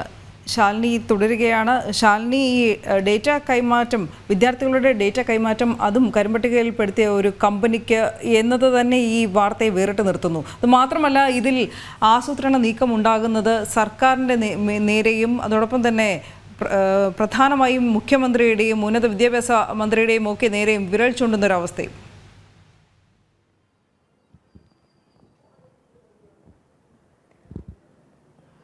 അത് തന്നെയാണ്. കഴിഞ്ഞ കുറേ നാളുകളായി സംസ്ഥാനത്തെ സർവകലാശാലകൾ മുഴുവൻ സർക്കാരിന് കീഴിലാക്കാൻ അല്ലെങ്കിൽ മുഖ്യമന്ത്രിക്ക് കീഴിലാക്കാൻ, അവർക്ക് ഇഷ്ടപ്പെട്ട നിയമനങ്ങൾ നടത്താൻ, ഇഷ്ടപ്പെട്ട രീതിയിൽ പരീക്ഷാ നടത്തിപ്പ് നടത്താൻ, ഒപ്പം തന്നെ ഇഷ്ടപ്പെട്ട രീതിയിൽ സർട്ടിഫിക്കറ്റ് വിതരണവും ഒക്കെ നടത്താനുള്ള ശ്രമങ്ങൾ വളരെ നാളുകളായി നടക്കുകയാണ്. ഇതിന്റെ ഭാഗമൊക്കെയാണ് ഈ സർവകലാശാല ഭേദഗതി ബില്ലടക്കം സർക്കാർ നിയമസഭയിൽ കൊണ്ടുവരികയും അത് പാസാക്കി ഗവർണറുടെ അടുത്തേക്ക്, രാജ്ഭവനിലേക്ക് അയക്കുകയും ചെയ്തത്. പക്ഷേ അതിനെതിരെ വലിയ രീതിയിലുള്ള വിമർശനങ്ങളും ഒപ്പം തന്നെ ആശങ്കകളും പ്രകടിപ്പിച്ച ഗവർണർ ആരിഫ് മുഹമ്മദ് ഖാൻ അത് ഒപ്പുവെക്കാൻ തയ്യാറായിരുന്നില്ല. ഇപ്പോൾ ആ ബില്ല് രാഷ്ട്രപതി ഭവനിൽ തുടരുകയുമാണ്. സമാനമായി തന്നെയാണ് സർവകലാശാലകളിൽ കൂടുതൽ രീതിയിൽ പിടിമുറുക്കുന്ന ഒരു കാഴ്ച. അതിന്റെ ഒരു ഏറ്റവും ഒടുവിലത്തെ ഉദാഹരണമാണ് ഈ സ്പ്രിംഗ്ലർ മോഡൽ രീതിയിലുള്ള ഈ ഒരു തട്ടിപ്പ് അല്ലെങ്കിൽ ഈ ഒരു ക്രമക്കേട്, അഴിമതി എന്നുള്ളത് തന്നെ പറയേണ്ടിയിരിക്കുന്നു. എന്തായാലും ഡാറ്റ തട്ടിപ്പ് എന്ന് പറയുന്നത് വലിയ രീതിയിലുള്ള നിയമപരമായി കുറ്റമാണ്. ആ കുറ്റം ചെയ്തിരിക്കുകയാണ് സംസ്ഥാന സർക്കാർ എന്നുള്ളത് വലിയ രീതിയിൽ തെളിവുകൾ തന്നെയായി പുറത്തേക്ക് വരികയാണ്. അതിൽ ഉന്നത വിദ്യാഭ്യാസ മന്ത്രി കാര്യങ്ങൾ അറിഞ്ഞിട്ടുണ്ട്. ഒപ്പം തന്നെ ഈ ഒരു പരീക്ഷാ നടത്തിപ്പുമായി ബന്ധപ്പെട്ട് രൂപീകരിച്ചൊരു പ്രത്യേക സമിതിയുണ്ട്. ആ സമിതി അംഗങ്ങൾക്ക് ഇതിൽ പങ്കുണ്ട്. മുഖ്യമന്ത്രി അടക്കമുള്ളവർക്ക് വകുപ്പ് മേധാവി എന്ന നിലയിൽ പങ്കുണ്ട്. അത് മാത്രമല്ല, ഒരു സർക്കാർ ആണ് ഈ ഒരു കരാർ കൊടുത്തിട്ട് സ്വാഭാവികമായും വിവിധ വകുപ്പുകൾക്കും മുഖ്യമന്ത്രിക്കും ഇതിൽ നിന്ന് ഒഴിയാൻ കഴിയില്ല എന്നുള്ളതാണ് ഏറ്റവും ശ്രദ്ധേയമായിട്ടുള്ള കാര്യം. യാതൊരു രീതിയിലും പഠനം നടത്താതെ, അന്വേഷണം നടത്താതെ ഒരു കരിമ്പട്ടികയിൽപ്പെടുത്തി, അതും വിവിധ സർവകലാശാലകൾ ഒഴിവാക്കി, അവർ കരാർ എടുത്തതിന് ശേഷം പോലും ഒഴിവാക്കിയ ഒരു കമ്പനിയെ ഇത്തരത്തിൽ കരാർ നൽകുമ്പോൾ ആ കരാർ പാലിക്കേണ്ട, കരാറിൽ പാലിക്കേണ്ട ചില നിയമങ്ങളുണ്ട്, ചട്ടങ്ങളുണ്ട്. ആ രീതിയിൽ ഒന്നും തന്നെ പരിശോധിക്കാതെയാണ് സർക്കാർ ഇത്തരത്തിലൊരു നടപടി ചെയ്തിരിക്കുന്നത്. എന്തായാലും വിഷയത്തിൽ ഗവർണർ ആരിഫ് മുഹമ്മദ് ഖാന്റെ മുൻപിലേക്ക് പരാതികൾ എത്തുന്നുണ്ട്. പരാതിയിൽ ഗവർണർ സ്വീകരിക്കുന്ന നടപടികൾ കൂടി നിർണായകമാകുമെന്നുള്ളതിൽ സംശയമില്ല. കാരണം പല രീതിയിൽ, പല ഘട്ടങ്ങളിൽ സർവകലാശാലകളിൽ കടന്നു കയറാനുള്ള CPMന്റെയും സർക്കാരിന്റെയും ഒക്കെ നീക്കങ്ങൾക്ക് തടയിട്ടത് ഗവർണറാണ്. സ്വാഭാവികമായും ഈ കരാറിലടക്കം ഒരു ചാൻസലർ എന്ന നിലയിൽ ഗവർണറുടെ നടപടികൾ, നീക്കങ്ങൾ നിർണായകമാകുമെന്നുള്ളതിൽ സംശയമില്ല. എന്തായാലും ആശങ്കയോടെ തന്നെയാണ് വിദ്യാർത്ഥികൾ തുടരേണ്ടത്. ഉന്നത വിദ്യാഭ്യാസ മേഖല കണ്ടിട്ടുള്ളതിൽ വെച്ച് ഏറ്റവും വലിയ രീതിയിലുള്ളൊരു അഴിമതിയും ഒപ്പം തന്നെ ഒരു തട്ടിപ്പുമാണ് ഈ ഒരു രീതിയിൽ നടന്നിട്ടുള്ളത്. അതിൽ സംസ്ഥാനത്തെ വിവിധ സർവകലാശാലകളിലെ ആയിരക്കണക്കിന്, കണക്ക് നമ്മൾ പരിശോധിക്കാൻ ഏകദേശം 10 ലക്ഷത്തോളം വിദ്യാർത്ഥികളുടെ ഡാറ്റയാണ്. അതിപ്പോൾ നിലവിൽ പഠിച്ചുകൊണ്ടിരിക്കുന്നത് അടക്കമുള്ള 10 ലക്ഷത്തോളം വിദ്യാർത്ഥികളുടെ ഡാറ്റ അങ്ങനെ ഒരു കരിമ്പട്ടികയിൽപ്പെട്ട കമ്പനിയിലേക്ക് പോകുകയാണ്. അതിന് കൂട്ടുനിൽക്കുന്നതാകട്ടെ സംസ്ഥാന സർക്കാർ എന്ന ആശങ്കാജനകമായ കാര്യമാണ് ഈ മണിക്കൂറിൽ പുറത്തു വരുന്നത്. അനു. അതെ ശാലിനി, അത് മാത്രമല്ല നമുക്കറിയാം ഇത് ഭാവിയിൽ എത്രത്തോളം ദോഷം ചെയ്യും എന്നുള്ളതും. ഒന്നാമത്തെ കാര്യം എന്ന് പറയുന്നത് ടെൻഡർ ക്ഷണിക്കാതെ കരിമ്പട്ടികയിൽപ്പെട്ട കമ്പനി, ഇതിന് മുൻപുള്ള അനുഭവ സമ്പത്തെല്ലാം തന്നെ പാടെ എല്ലാ കാര്യത്തിലും പിഴവുകൾ സംഭവിക്കുന്ന രീതിയിൽ തന്നെയാണ്. എന്തായാലും ഈ പദ്ധതിയിലൂടെ കുട്ടികളുടെ ഡേറ്റകൾ കൈമാറി എന്ന് മാത്രമല്ല, ഇതുമായി സഹകരിച്ച് മുന്നോട്ട് പോകാനാണ് സർക്കാർ തീരുമാനമെങ്കിൽ ഇത് വിദ്യാർത്ഥികളുടെ ഭാവിക്ക്, അതായത് ഇവരുടെ പരീക്ഷാ ഫീസ് അടക്കം കുത്തനെ ഉയരുന്ന ഒരു സാഹചര്യത്തിലേക്ക്, വിദ്യാർത്ഥികളെ പിഴിയുന്ന ഒരു സാഹചര്യത്തിലേക്ക് കാര്യങ്ങൾ എത്തുമെന്നുള്ളതുമാണ് ഇപ്പോൾ ഉയരുന്ന വലിയ ആശങ്ക.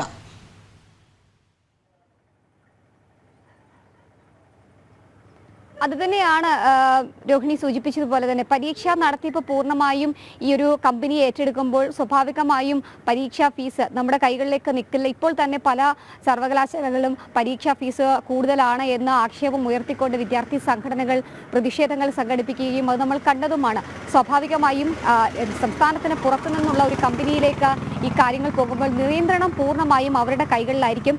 പരീക്ഷാ ഫീസ് വർദ്ധിപ്പിക്കാൻ, മാർക്ക് ലിസ്റ്റ് പുറത്തിറക്കുന്ന കാലതാമസം അടക്കമുള്ള കാര്യങ്ങൾ തീരുമാനിക്കാൻ ഏതൊക്കെ രീതിയിലായിരിക്കണം. ഇപ്പോൾ പോകുന്ന പോലെ ക്രെഡിറ്റ് സെമിസ്റ്റർ രീതി എന്നൊക്കെ ഒരുപക്ഷെ പരീക്ഷകൾ മാറാനുള്ള സാഹചര്യങ്ങളുണ്ട്. അത്തരത്തിൽ സ്വമേധയാ തീരുമാനമെടുക്കാൻ കമ്പനിക്ക് പൂർണ്ണ അവകാശമുണ്ട്. കരാർ നൽകിയതിനു ശേഷം അതിലിടപെടാൻ സർക്കാരിന് കഴിയാതെ വരും.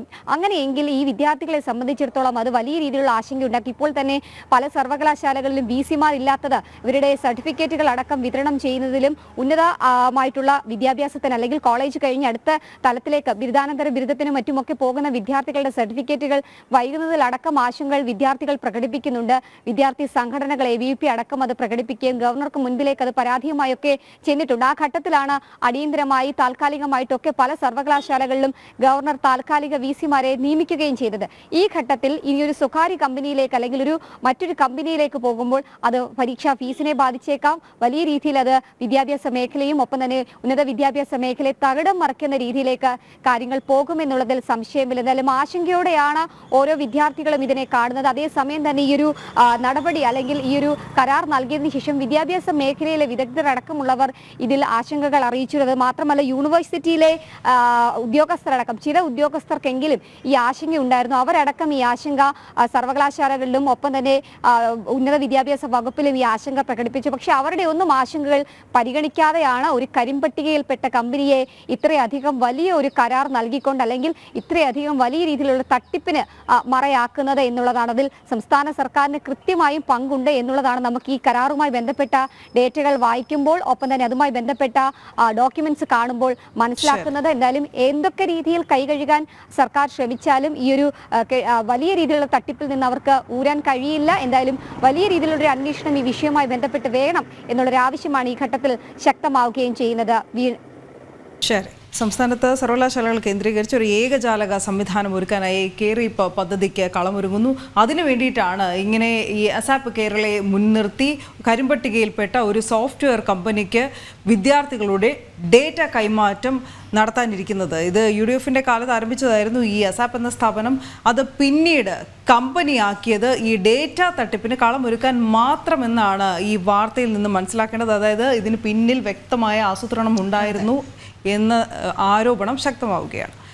ഇനി നമുക്ക് മറ്റ് വാർത്തകൾ കൂടി പരിശോധിക്കേണ്ടതുണ്ട്. അതിൽ ഏറ്റവും പ്രധാനം തൃശൂർ പൂരം കലക്കലിൽ CBI അന്വേഷണം വേണമെന്ന ആവശ്യത്തിൽ സംസ്ഥാന സർക്കാരിനോട് കേന്ദ്രം അഭിപ്രായം തേടിയിരിക്കുന്നു എന്നതാണ്. കേന്ദ്ര നിയമ മന്ത്രാലയമാണ് സംസ്ഥാന സർക്കാരിനോട് മറുപടി ആവശ്യപ്പെട്ടിട്ടുള്ളത്. പൂരം കലക്കലിൽ സംസ്ഥാന സർക്കാരിൻ്റെ ത്രിതല അന്വേഷണം ഇഴയുന്നതായുള്ള ആരോപണം ഇതിനിടയിൽ ഉയർന്നിരുന്നു. ആനന്ദ് പുതൂർ വിവരങ്ങളുമായി ചേരുന്നു. ആനന്ദ, വിശദാംശങ്ങൾ.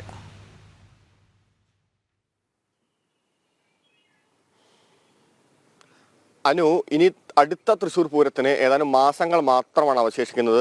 മാർച്ചിലായിരിക്കും എന്ന് തന്നെയാണ് പ്രതീക്ഷിക്കുന്നത്. മാർച്ചിലോ ഏപ്രിലോ അങ്ങനെ വരികയാണെങ്കിൽ തന്നെ ഏതാണ്ട് 3-4 മാസങ്ങൾ മാത്രം അവശേഷിക്കുമ്പോഴും കഴിഞ്ഞ തൃശ്ശൂർ പൂരവുമായി ബന്ധപ്പെട്ടുകൊണ്ടുള്ള സംഭവ വികാസങ്ങളും അതിൻ്റെ അന്വേഷണങ്ങളും ഇതുവരെ എവിടെയും എത്തിയിട്ടില്ല എന്ന് തന്നെയാണ് ഉയരുന്ന പ്രധാനപ്പെട്ട ആരോപണം. നമുക്കറിയാം, ഈ കഴിഞ്ഞ തൃശ്ശൂർ പൂരത്തെ സംബന്ധിച്ചിടത്തോളം അത്തരത്തിലുള്ള പോലീസിന്റെ അധികമായിട്ടുള്ള ഒരു ഇടപെടൽ വലിയ പ്രശ്നങ്ങളിലേക്ക് തന്നെയാണ് വഴിവെച്ചത്. ഒരു ഘട്ടത്തിൽ പൂരം നിർത്തിവെക്കുന്ന സാഹചര്യത്തിലേക്ക് അടക്കം പോയിരുന്നു.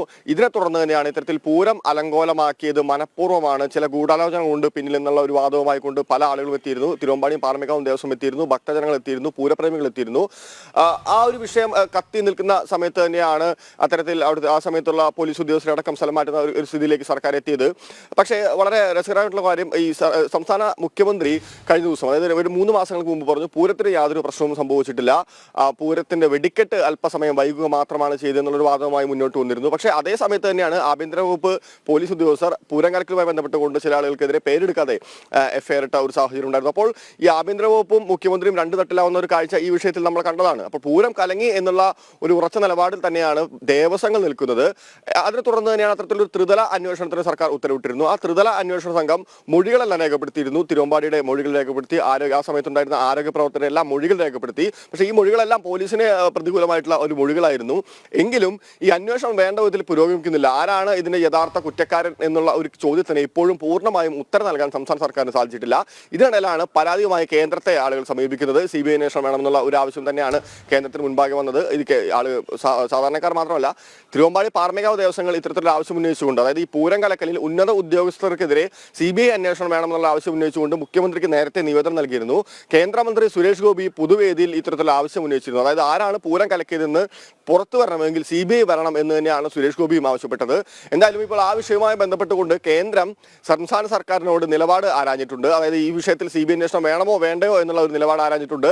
എത്രയും പെട്ടെന്ന് തന്നെ സംസ്ഥാന സർക്കാരിനോട് മറുപടി നൽകാനാണ് കേന്ദ്രം പറഞ്ഞിട്ടുള്ളത്. കേന്ദ്ര നിയമ മന്ത്രാലയമാണ് ഈ വിഷയവുമായി ബന്ധപ്പെട്ടുകൊണ്ട് ഇടപെട്ടിട്ടുള്ളത്. വളരെ പെട്ടെന്ന് തന്നെ ഈ വിഷയത്തിൽ സംസ്ഥാന സർക്കാർ മറുപടി കൊടുക്കുമെന്ന് തന്നെയാണ് പ്രതീക്ഷിക്കുന്നത്. എന്തായാലും എല്ലാവരുടെയും ആഗ്രഹം പോലെ ഒരു പക്ഷേ CBIയുടെ ഒരു ഇടപെടൽ ഈ വിഷയത്തിൽ ഉണ്ടായേക്കാം. യഥാർത്ഥ പ്രതികൾ ആരാണ് പൂരം കലക്കുന്നതിന്റെ പിന്നിലുണ്ടായിട്ടുള്ളത്, ആരാണ് ഗൂഢാലോചന നടത്തിയിട്ടുള്ളത്, ആരാണ് കുളം കലക്കിയത് എന്നുള്ള കാര്യങ്ങളെല്ലാം ഒരുപക്ഷെ CBI അന്വേഷണത്തിലൂടെ പുറത്തു വരും എന്ന് തന്നെയാണ് പൊതുജനങ്ങളുടെ പ്രതീക്ഷ. എന്നാലും ഈ വിഷയത്തിൽ ഒടുവിൽ ഇപ്പോൾ കേന്ദ്രം ഇടപെടാൻ തീരുമാനിച്ചിരിക്കുന്നു എന്ന് തന്നെയാണ് നമുക്കറിയാൻ വേണ്ടി സാധിക്കുന്ന ഏറ്റവും പുതിയ വാർത്ത. അനു, ശരി.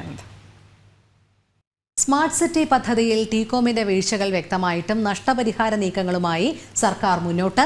നഷ്ടപരിഹാരമല്ല നൽകുന്നതെന്നും ടീകോം ഇതുവരെ പദ്ധതിക്കായി ചിലവഴിച്ച തുകയാണെന്നും വിശദീകരിച്ച് നഷ്ടപരിഹാര കൈമാറ്റ ശ്രമങ്ങളാണ് നടക്കുന്നത്. പദ്ധതിയിൽ സർക്കാരിന്റെയും ടീകോം ഇൻവെസ്റ്റ്മെന്റിന്റെയും വീഴ്ചകൾ ഓരോന്നായി പുറത്തു വന്നിരുന്നു. ജിജീഷ് കരുണാകരൻ ചേരുന്നു. ജിജീഷ്, ടീകോം വിഷയത്തിൽ സർക്കാരിന്റെ ഒളിച്ചുകളി തുടരുകയാണ്. കൃത്യമായ കരാർ ലംഘനങ്ങൾ ടീകോം നടത്തിയിട്ടും നഷ്ടപരിഹാരം എന്നുള്ള രീതിയിൽ സർക്കാർ മുന്നോട്ട് പോവുക തന്നെയാണ്. പക്ഷേ ഇത് നഷ്ടപരിഹാരമല്ല. ഇപ്പോൾ ഇത് വലിയ ചർച്ചാ വിഷയമായപ്പോൾ ഇത് നഷ്ടപരിഹാരമല്ല, അതിനു പകരം ടീകോം നൽകിയ സേവനങ്ങളുടെ പ്രതിഫലമാണ് എന്ന തരത്തിലുള്ള വളച്ചൊടിക്കലിനും ശ്രമിക്കുന്നുണ്ട്.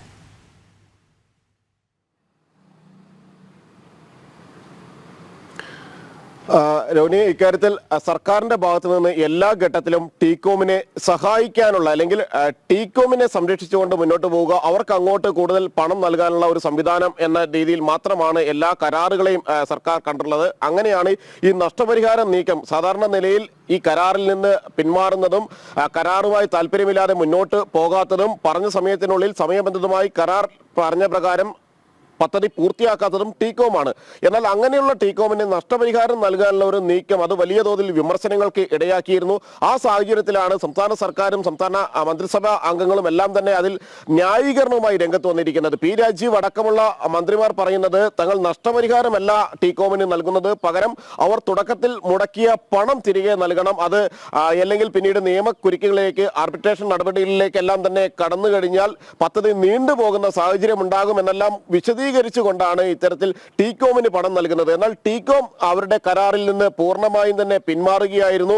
അതിൽ പറഞ്ഞിരിക്കുന്ന പ്രകാരം 10 വർഷത്തിനുള്ളിൽ 88 ലക്ഷം ചതുരശ്ര അടി കെട്ടിടവും 90,000 പേർക്ക് തൊഴിൽ നൽകുമെന്ന് പറഞ്ഞ ടീകോം അതിന്റെ ചെറിയൊരു ശതമാനം പോലും പൂർത്തിയാക്കാൻ കഴിഞ്ഞില്ല. 7,000 പേർക്ക് തൊഴിൽ നൽകാൻ പോലും ടീകോമിനെ സംബന്ധിച്ചിടത്തോളം കഴിഞ്ഞിട്ടുമില്ല. അങ്ങനെ പദ്ധതിയിൽ നിന്ന് പൂർണ്ണമായും പാളിച്ചകൾ ഉണ്ടായി. നടപ്പിലാക്കുന്നതിൽ മാത്രമല്ല തെറ്റായ വിവരങ്ങൾ പലതും ടീകോം മുന്നോട്ട് വെച്ചു. സർക്കാരിനെ അടക്കം കബളിപ്പിക്കാൻ ശ്രമിക്കുകയും ചെയ്തിട്ടുണ്ട് എന്നതിന്റെ വിവരങ്ങൾ കൂടി വ്യക്തമാകുന്നു.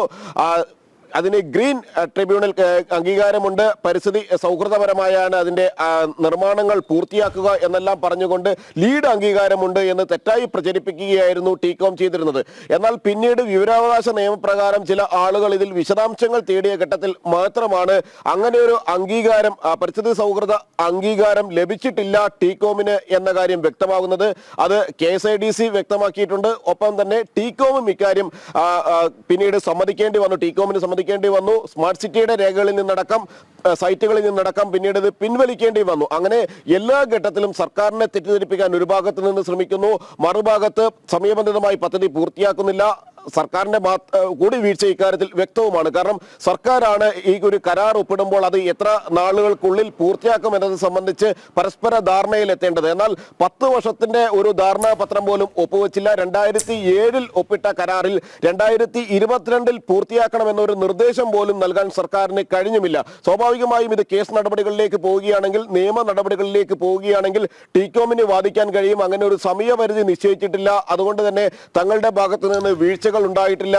കരാറിൽ നിന്ന് അതുകൊണ്ട് തന്നെ ഒഴിവാക്കണമെങ്കിൽ, തങ്ങളുടേതല്ലാത്ത കാരണം കൊണ്ട് തങ്ങളെ ഒഴിവാക്കണമെങ്കിൽ വലിയ തുക നഷ്ടപരിഹാരം നൽകണമെന്നൊരു ആവശ്യം ടീകോമിന് മുന്നോട്ട് വെക്കാൻ കഴിയും. എന്നാൽ സർക്കാരിനെ സംബന്ധിച്ചിടത്തോളം ഈ കരാറിൽ ഒപ്പിടാതിരുന്നത്, അല്ലെങ്കിൽ നിശ്ചിത സമയപരിധിക്കുള്ളിൽ ഈ ഒരു പദ്ധതി, ബൃഹത്തായ പദ്ധതി പൂർത്തിയാക്കണമെന്ന് അത് ഏറ്റെടുത്ത കമ്പനിയോട് ആവശ്യപ്പെടാതിരുന്നത്, ടീകോം ഇൻവെസ്റ്റ്മെന്റിനോടോ അല്ലെങ്കിൽ അവരുടെ മാതൃ കമ്പനിയോടോ ആവശ്യപ്പെടാതിരുന്നത് തന്നെ ഈ കമ്പനിയെ സഹായിക്കുക, ഒപ്പം തന്നെ അവരുടെ റിയൽ എസ്റ്റേറ്റ് താല്പര്യങ്ങൾ കൂടി സംരക്ഷിക്കാനുള്ള നീക്കങ്ങളുടെ ഭാഗമായിരുന്നു. തങ്ങളുടെ റിയൽ എസ്റ്റേറ്റ് താല്പര്യങ്ങൾ നടക്കില്ല എന്ന ഘട്ടത്തിൽ മാത്രമാണ് ടീകോം ഈ പദ്ധതിയിൽ നിന്ന് പിന്മാറുന്നത്. മാത്രമല്ല, ഇതിന് ആവശ്യമായ ഭൂമിയുടെ ഇരട്ടി 100 ഏക്കറോളം അധികമായാണ് ഭൂമി നൽകിയിരിക്കുന്നത്. 80,000 ലക്ഷം ചതുരശ്ര സ്ക്വയർ ഫീറ്റിലേക്ക് കാര്യങ്ങൾ പോകുമ്പോൾ അവിടെ നിർമ്മാണം പൂർത്തിയാക്കുന്നതിന് വേണ്ടി ഇത്രയധികം ഭൂമി നൽകേണ്ട ആവശ്യമില്ല. 140 ഏക്കറിൽ തന്നെ നിർമ്മാണം പൂർത്തിയാക്കാമെന്നിരിക്കെയാണ് 100 ഏക്കറോളം ഭൂമി അധികമായി ടീകോമിന് നൽകാൻ സർക്കാർ സന്നദ്ധമായത്. അങ്ങനെ എല്ലാ തരത്തിലും ഇതുമായി ബന്ധപ്പെട്ടുകൊണ്ട് ടീകോമിന്റെ ഭൂമി ഇടപാടുകളെ, റിയൽ എസ്റ്റേറ്റ് ഇടപാടുകളെ സംരക്ഷിക്കുകയായിരുന്നു സർക്കാർ ചെയ്തത്. അതിന് പിന്നാലെയാണ് പിന്നോട്ടില്ല, ഇതുമായി ബന്ധപ്പെട്ട് നഷ്ടപരിഹാരം നൽകാനുള്ള തീരുമാനങ്ങളിൽ നിന്ന് എന്ന് ആവർത്തിച്ച് സർക്കാർ വ്യക്തമാക്കുന്നത്. അതായത് പൊതുഖജനാവിലെ പണം ഒരിക്കൽ കൂടി ഒരു വൻകിട കമ്പനിക്ക് നൽകിക്കൊണ്ട് യാതൊരു സാധ്യതകളുമില്ലാത്ത, അല്ലെങ്കിൽ നൽകേണ്ടതല്ലാത്ത പണം, കോടിക്കണക്കിന് രൂപ പൊതുഖജനാവിൽ നിന്ന് ദൂർത്തടിക്കാനുള്ള സർക്കാരിന്റെ ശ്രമങ്ങൾ, ചിലരുടെ താല്പര്യങ്ങൾ. കാരണം എല്ലാ ഘട്ടത്തിലും ഉദ്യോഗസ്ഥരുടെ അടക്കം താല്പര്യം എന്ന് പറയുന്നത് അവിടെയുള്ള റിയൽ എസ്റ്റേറ്റ് താല്പര്യങ്ങളായിരുന്നു. അത് ഫ്ളാറ്റ് മാഫിയയ്ക്കും ഒപ്പം തന്നെ നിർമ്മാണ കമ്പനികൾക്കും കൈമാറിക്കൊണ്ട് അവിടെ മറ്റ് നിർമ്മാണങ്ങൾ നടത്തുക, ഈ പറഞ്ഞിരിക്കുന്ന ഐ ടി അനുബന്ധ സേവന കമ്പനികൾക്കപ്പുറം മറ്റു ചില കമ്പനികൾ സ്ഥാപിക്കുക, മറ്റു ചില ബിൽഡിങ്ങുകൾ നിർമ്മിച്ചുകൊണ്ട് വ്യവസായ അടിസ്ഥാനത്തിൽ അതിനെ മാറ്റുക എന്ന ലക്ഷ്യത്തോടു കൂടിയുള്ള പ്രവർത്തനങ്ങളായിരുന്നു നടന്നിരുന്നത്. അതുകൊണ്ട് തന്നെയാണ് ഈ കരാറിൽ നിന്ന് അവർ പിന്മാറിയിട്ടും പറഞ്ഞിരിക്കുന്ന പ്രകാരമുള്ള ഭൂമിയോ അവിടെ കെട്ടിട നിർമ്മാണം പൂർത്തിയാക്കാത്തത് കൊണ്ടും, ഒപ്പം തന്നെ അവിടെ നിശ്ചിത തൊഴിലവസരങ്ങൾ വാഗ്ദാനം ചെയ്തിട്ടും അത് നൽകാത്തത് ഒന്നും തന്നെ കരാർ ലംഘനമായി സർക്കാർ ഒരു ഘട്ടത്തിലും കാണുന്നില്ല. പകരം തുടക്കത്തിൽ ടീകോം മുടക്കിയ പണം പൂർണ്ണമായും തന്നെ തിരിച്ചു നൽകാനുള്ള ആലോചനകൾ മുന്നോട്ട് പോകുന്നു. അവിടെ നിയമോപദേശം ലഭിച്ചു എന്ന ഒരു ന്യായീകരണം കൂടി സർക്കാർ പറയുന്നുണ്ട്. എന്നാൽ വിദഗ്ധ നിയമോപദേശങ്ങൾ ഇക്കാര്യത്തിൽ, അല്ലെങ്കിൽ പ്രധാനപ്പെട്ട നിയമോപദേശങ്ങൾ ഒന്നും തന്നെ ലഭിക്കാതെയാണ് സർക്കാർ ഇത്തരം ചില നടപടികളുമായി മുന്നോട്ട് പോകുന്നത്. ശരി, ജിജീഷ് കരുണാകരനാണ് വിവരങ്ങൾ നൽകിയത്. എന്തായാലും ടീകോമിന് നഷ്ടപരിഹാരം നൽകാനുള്ള തത്രപ്പാടിലാണ് സർക്കാർ. പക്ഷേ ടീകോം തുടർച്ചയായ കരാർ ലംഘനങ്ങളാണ് സ്മാർട്ട് സിറ്റി പദ്ധതിയുമായി നടത്തിയത്. ഇതിലൊരു ഒളിച്ചുകളി തന്നെയാണ് സംശയിക്കുന്നത്. മറ്റൊന്ന്, ADM നവീൻ ബാബുവിന്റെ മരണം സംബന്ധിച്ച് കുടുംബത്തിന്റെ ആരോപണം സാധൂകരിക്കുന്ന കൂടുതൽ തെളിവുകൾ പുറത്തുവന്നതോടെ സർക്കാരിന്മേൽ സമ്മർദ്ദമേറുന്നു എന്ന വാർത്തയാണ്. മരണവുമായി ഉന്നതതല ബന്ധങ്ങൾ പുറത്തുവരും എന്നതിനാലാണ് CBI കേസ് ഏറ്റെടുക്കുന്നതിനെ സർക്കാരും പാർട്ടിയും ഒരുപോലെ എതിർക്കുന്നതിന് കാരണമെന്ന ആരോപണം കൂടി ഉയരുന്നുണ്ട്. മിഥുൻ പിള്ള വിവരങ്ങളുമായി ചേരുന്നു. മിഥുൻ, ഈ ഇൻക്വസ്റ്റ് പോസ്റ്റ്മോർട്ടം റിപ്പോർട്ടിലെ വൈരുദ്ധ്യത ഒന്ന് മാത്രമല്ല, കുടുംബത്തിന്റെ CBI അന്വേഷണം എന്ന ആവശ്യത്തെ ശക്തമായി എതിർക്കുന്നത് കുടുംബത്തിനോടൊപ്പം എന്നൊക്കെ വീമ്പിളക്കിയ സർക്കാർ തന്നെയാണ്. മറ്റ് വിവരങ്ങൾ എന്തൊക്കെ?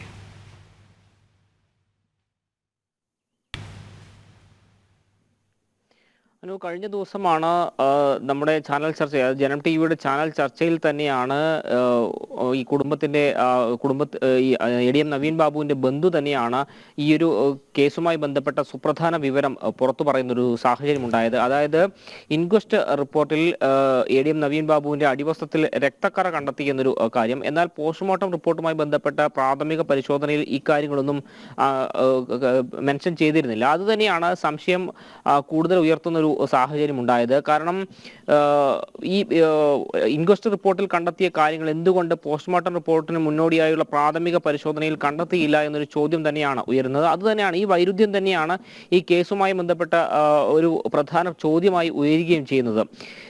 അതേസമയം നമുക്കറിയാം ഈ കേസന്വേഷണം മുന്നോട്ട് പോകുന്നു. CBI ഇപ്പോൾ ഈ CBI അന്വേഷണം വേണമെന്ന് ആവശ്യപ്പെട്ടുകൊണ്ട് കുടുംബം കോടതിയെ സമീപിക്കുന്ന ഒരു സാഹചര്യം. എന്നാൽ സർക്കാർ ഇതിനെ പൂർണ്ണമായും എതിർക്കുന്ന ഒരു സാഹചര്യമാണ് ഉണ്ടായത്. കാരണം എന്തെങ്കിലും തരത്തിലുള്ള CBI അന്വേഷണം വരികയാണെങ്കിൽ ഈ ഉന്നതതല ഇടപെടൽ ഈ കേസിൽ നടന്നിട്ടുണ്ടെന്ന് തുടക്കം തൊട്ടേ ആരോപണം ഉണ്ടായിരുന്നു. അത്തരത്തിലുള്ള ഉന്നതതല ഇടപെടൽ ആ വിവരങ്ങളൊക്കെ തന്നെ പുറത്തു വരുമെന്നൊരു ഭയം പാർട്ടി നേതൃത്വത്തിനോ അതുപോലെ തന്നെ സർക്കാരിനും ഉണ്ടെന്ന് തന്നെയാണ് മനസ്സിലാക്കാൻ വേണ്ടി സാധിക്കുന്നത്. കാരണം അതുകൊണ്ട് തന്നെയാണ് ഇത്തരത്തിൽ CBI ഈ കേസന്വേഷണത്തിലേക്ക് വരുന്നതിനെ സർക്കാരും CPM-ഉം ഒരുപോലെ എതിർക്കുന്നതിന് കാരണമായി പറയപ്പെടുന്നത്. ഇന്നലെ ഇപ്പോൾ BJP-യുടെ സംസ്ഥാന അധ്യക്ഷനായ K. സുരേന്ദ്രൻ അടക്കം ഈ കാര്യത്തിലൊരു വിശദമായ കാര്യങ്ങൾ പറഞ്ഞിട്ടുണ്ട്. കാരണം ഈ ADM-ന്റെ മരണം കൊലപാതകമാണെന്ന സംശയത്തിലേക്ക് തന്നെയാണ് ഈ അടിവസ്ത്രത്തിലെ രക്തക്കറ ചെന്നെത്തിക്കുന്നതൊരു കാര്യം പറയുകയുണ്ടായി. മാത്രമല്ല അതേസമയം പോസ്റ്റ്മോർട്ടം റിപ്പോർട്ടിലും FIR-ലും ഈ ഒരു രക്തക്കറയെ സംബന്ധിച്ച് പരാമർശമില്ലാത്തത് വലിയ സംശയമുണ്ടാക്കുന്ന കാര്യം തന്നെയാണെന്നൊരു വിമർശനം കൂടി ഉയരുന്നുണ്ട്. മാത്രമല്ല ആഭ്യന്തര വകുപ്പിന്റെ നേരിട്ടുള്ള ഇടപെടലാണ് ഇത്തരത്തിലുള്ള തെളിവുകൾ ഇല്ലാതാക്കാനുള്ള ഒരു കാരണമായി അദ്ദേഹം ആരോപിക്കുന്നതും. മാത്രമല്ല ഈ കുടുംബത്തിന്റെ ആരോപണങ്ങൾ സാധൂകരിക്കുന്ന രീതിയിലേക്ക് തന്നെയാണ് ഇപ്പോൾ ഈ ഇൻക്വസ്റ്റ് റിപ്പോർട്ടിലെ പ്രധാനപ്പെട്ട വിവരങ്ങളൊക്കെ തന്നെ പുറത്തു വന്ന വിവരങ്ങളുള്ളത്. അതായത് എന്നാൽ ഇപ്പോൾ വന്ന വിവരത്തിന്റെ പശ്ചാത്തലത്തിൽ പോലും CBI അന്വേഷണത്തെ എതിർക്കുക എന്നൊരു നിലപാട് തന്നെയായിരിക്കും CPM-ഉം അതുപോലെ തന്നെ സംസ്ഥാന സർക്കാരും പിന്തുടരുക. കാരണം CBI ഈ കേസ് ഏറ്റെടുത്തു കഴിഞ്ഞാൽ PP ദിവ്യയും ചില പ്രാദേശിക മാധ്യമപ്രവർത്തകർ അടക്കം ചേർന്ന് ഗൂഢാലോചന നടത്തിയെന്നടക്കമുള്ള കുടുംബത്തിന്റെ ആരോപണങ്ങളിൽ കൂടുതൽ അന്വേഷണം വരാനൊരു സാധ്യതയുണ്ട്. അത്തരം കാര്യങ്ങളൊക്കെ തന്നെ കൂടുതൽ ഒരു വ്യക്തത വരുന്നൊരു സാഹചര്യം ഉണ്ടാകും. എന്തെങ്കിലും തരത്തിൽ ഈ ഇതൊരു കൊലപാതകമാണെന്ന് കുടുംബം പറയുന്ന രീതിയിലേക്ക് എന്തെങ്കിലും തരത്തിലുള്ള അന്വേഷണം എത്തിപ്പെട്ടാൽ അത് സംസ്ഥാന സർക്കാരിനും അതുപോലെ തന്നെ പാർട്ടിക്കും വലിയ പ്രതിസന്ധി ഉണ്ടാക്കുന്ന ഒരു സാഹചര്യം ഉണ്ടാകും. അത് ഒഴിവാക്കാനുള്ള മാക്സിമം ശ്രമങ്ങൾ പാർട്ടിയുടെയും അതുപോലെ തന്നെ സംസ്ഥാന സർക്കാരിന്റെയും ഭാഗത്തു നിന്ന് ഉണ്ടാകാൻ സാധ്യതയുണ്ട്. അതുകൊണ്ട് തന്നെയാണ് CBI ഈ കേസന്വേഷണത്തിലേക്ക് വരുന്നതിനെ ഒരുപോലെ പാർട്ടിയും സർക്കാരും എതിർക്കുകയും ചെയ്യുന്നത്. ശരി മിഥുൻ. എന്തായാലും നമ്മൾ മറ്റൊരു വാർത്തയിലേക്ക് പോകുമ്പോൾ നമുക്കറിയാം വൈദ്യുതി നിരക്ക് വർദ്ധിപ്പിച്ച് ജനങ്ങളെ ഷോക്കടിപ്പിക്കുന്ന ഒരു രീതിയിലേക്ക് KSEB പോകുമ്പോൾ അത് മാത്രമല്ല KSEB ചെയ്തത് എന്നുള്ളതാണ്. വലിയ രീതിയിൽ തന്നെ ഒരു വലിയ ലാഭം മുന്നിൽ കണ്ടുകൊണ്ട് ഈ തുക വർദ്ധിപ്പിച്ചതിന് പിന്നാലെ തന്നെ ഹഡ്കോയിൽ നിന്നും KSEB 1000 കോടി രൂപ കടമെടുക്കുന്നു എന്നുള്ളതാണ്. 5 വർഷത്തേക്ക് 9% എന്ന ഉയർന്ന പലിശയ്ക്കാണ് ഈ വായ്പ എടുക്കുന്നതും. KSEB ഗുരുതരമായിട്ടുള്ള സാമ്പത്തിക പ്രതിസന്ധിയിലൂടെ പോകുന്നതിനാൽ വിവിധ ബാങ്കുകളിൽ നിന്നും കടം ലഭിക്കാത്ത സാഹചര്യത്തിലാണ് ഇത്തരത്തിൽ ഉയർന്ന പലിശയിൽ ഹഡ്കോയിൽ നിന്നും വായ്പ എടുക്കുന്നത്. ടിൻഡു ദാസ് ചേരുന്നു വിവരങ്ങളുമായി. ടിൻഡു, ഇതുമായി ബന്ധപ്പെട്ട കൂടുതൽ വിശദാംശങ്ങൾ.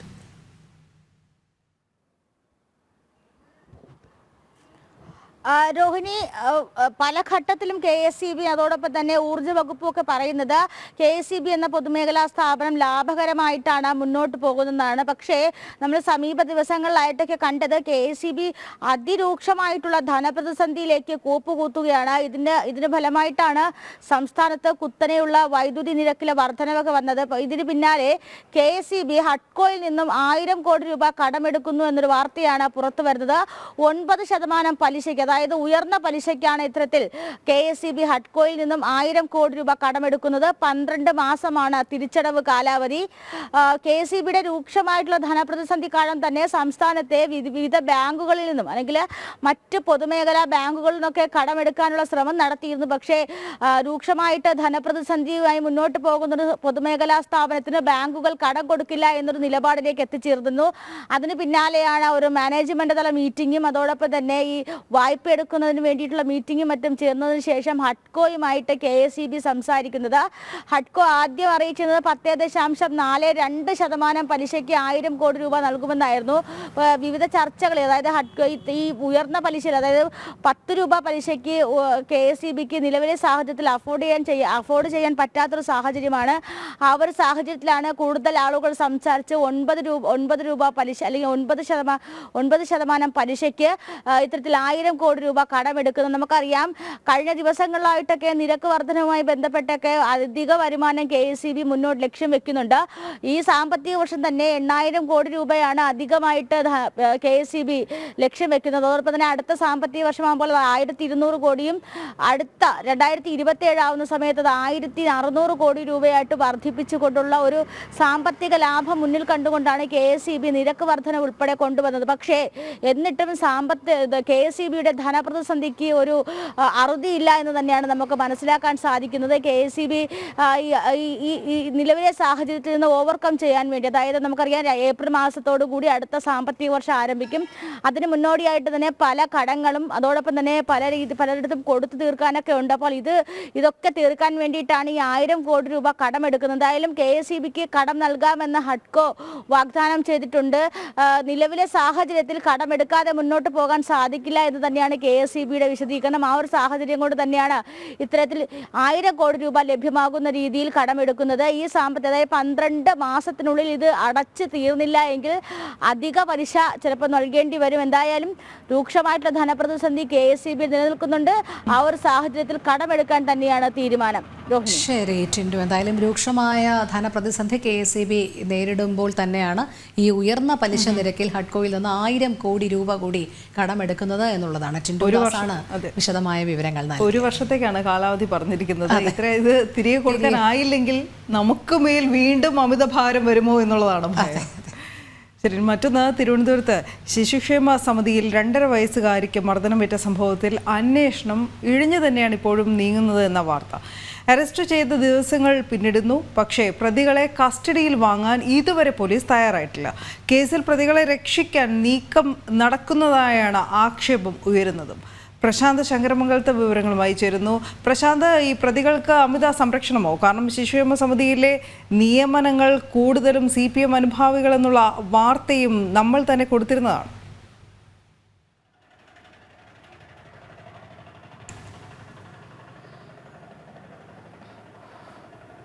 സംഭവം നടന്ന് ഈ പ്രതികളുടെ അറസ്റ്റും രേഖപ്പെടുത്തി അതിനുശേഷവും റിമാൻഡിലാവുകയും ചെയ്തു. എന്നാൽ പിന്നീട് കസ്റ്റഡിയിൽ വാങ്ങുവാനോ തുടർ നടപടികൾ എന്ന രീതിയിലേക്കുള്ള ആ തുടർ നടപടികൾ സ്വീകരിക്കുവാനൊന്നും പോലീസ് തയ്യാറാകുന്നില്ല എന്നതാണ് ഏറ്റവും എടുത്തു പറയേണ്ടത്. അതായത് ഇത്രയും അറസ്റ്റ് കഴിഞ്ഞ് ഇത്രയും ഒരാഴ്ച പിന്നിടുന്നു.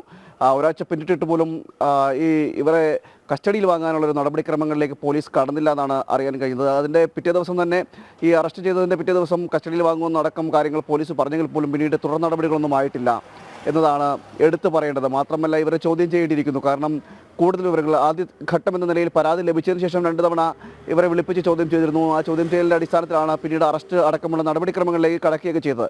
എന്നാൽ പിന്നീട് തുടർന്ന് ഇനിയും കൂടുതൽ വിവരങ്ങൾ ചോദ്യം ചെയ്യേണ്ടിയിരിക്കുന്നു. നേരത്തെയും സമാനമായ സാഹചര്യങ്ങൾ ഉണ്ടായിട്ടുണ്ടോ എന്നടക്കമുള്ള കാര്യങ്ങൾ, മാത്രമല്ല ശാസ്ത്രീയ തെളിവുകൾ, അതായത് ഇവരുടെ നഖം അതുപോലെ തന്നെ മുടി ഇവകൾ എല്ലാം എടുക്കണം. അതുപോലെ തന്നെ അത്തരത്തിലുള്ള ശാസ്ത്രീയമായ ചില തെളിവുകൾ ഉണ്ട്. ആ തെളിവുകളുടെ ശേഖരണമുണ്ട്. ഇങ്ങനെ ആ തെളിവ് ശേഖരണം അടക്കമുള്ള പല കാര്യങ്ങളുമുണ്ട്. അങ്ങനെ ഈ അന്വേഷണവുമായി ബന്ധപ്പെട്ട പല കാര്യങ്ങളും, അതിൻ്റെ സുപ്രധാനമായിട്ടുള്ള കാര്യങ്ങളെല്ലാം നടപ്പിലാക്കേണ്ടത് ഇവരെ കസ്റ്റഡിയിൽ വാങ്ങിക്കൊണ്ട് വേണം. മാത്രമല്ല ഈ CWSലേക്ക് ഇവരെ തെളിവെടുപ്പിന് കൊണ്ടുപോകേണ്ടതായിട്ടുള്ള സാഹചര്യങ്ങളൊക്കെ ഉണ്ട്. അങ്ങനെ നിരവധി കാര്യങ്ങൾ ഈ കേസുമായി ബന്ധപ്പെട്ട് കിടക്കുകയാണ്. എന്നാൽ അത്തരം സംഭവങ്ങൾ ഉള്ള സ്ഥിതിക്ക് ഈ പോലീസിൻ്റെ ഭാഗത്തു നിന്ന് നടപടിക്രമങ്ങളൊന്നും വേഗത്തിലാക്കുന്നില്ല എന്നാണ് അറിയാൻ കഴിയുന്നത്. നമ്മൾ സംസാരിക്കുമ്പോൾ ഇതിൻ്റെ അന്വേഷണവുമായി ബന്ധപ്പെട്ട് നിൽക്കുന്ന ഉദ്യോഗസ്ഥൻ ലീവിലാണെന്നാണ് പറയുന്നതെങ്കിൽ പോലും തുടർന്ന് അതുകൊണ്ടാണ് ഈ കസ്റ്റഡിയിൽ വാങ്ങുന്ന അടക്കം കാലതാമസം നേരിടുന്നതിൻ്റെ ഒരു കാരണമായിട്ട് അവർ പറയുന്നത് ഇതാണ്.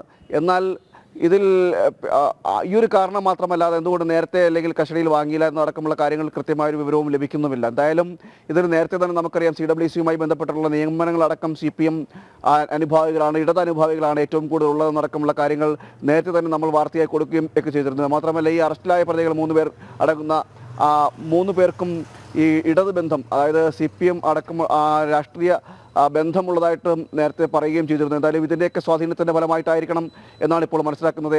ഇത്തരത്തിൽ നടപടിയിലേക്ക് കടന്നെങ്കിൽ പോലും ഇനി അതിനെ ഒരു ഒത്തുതീർപ്പിൻ്റെ നയമെന്നോ അല്ലെങ്കിൽ കേസിനെ ഒതുക്കി തീർത്തുകൊണ്ട് ഈ മാധ്യമ ശ്രദ്ധയിൽ നിന്നെല്ലാം അകറ്റിക്കൊണ്ട് ഇതിനെ പ്രതികളെ അടക്കം സംരക്ഷിക്കുന്ന ഒരു നിലപാടിലേക്ക് പോകുന്നതിൻ്റെ ഭാഗമായിട്ടാണോ ഇത്തരത്തിൽ അന്വേഷണം എഴുതി നിരുന്നത് എന്നടക്കമുള്ള കാര്യങ്ങളിൽ സംശയവുമുണ്ട്. നേരത്തെ പ്രതിപക്ഷം അടക്കമുള്ളവർ, BJP അടക്കമുള്ളവർ ഇതിൽ സമരവുമായി രംഗത്ത് സാഹചര്യം ഉണ്ടാകുകയും ചെയ്തിരുന്നു. ഗുരുതരമായ ഒരു കുറ്റകൃത്യമാണ് ഈ കുട്ടിയോട് കാണിച്ചത്. നമുക്കറിയാം അനാഥ ബാല്യങ്ങളാണ് അവിടെ ജീവിക്കുന്നത്. അത്തരത്തിൽ 2.5 വയസ്സുകാരിയോട് ഈ നിത്യവും അല്ലെങ്കിൽ സ്ഥിരമായി മൂത്രമൊഴിക്കുമെന്ന കാരണം കൊണ്ട് ജനനേന്ദ്രിയത്തിലടക്കം മുറിവേൽപ്പിക്കുന്നൊരു നടപടി അത്രയും നിന്ദ്യവും ക്രൂരവുമാണ്.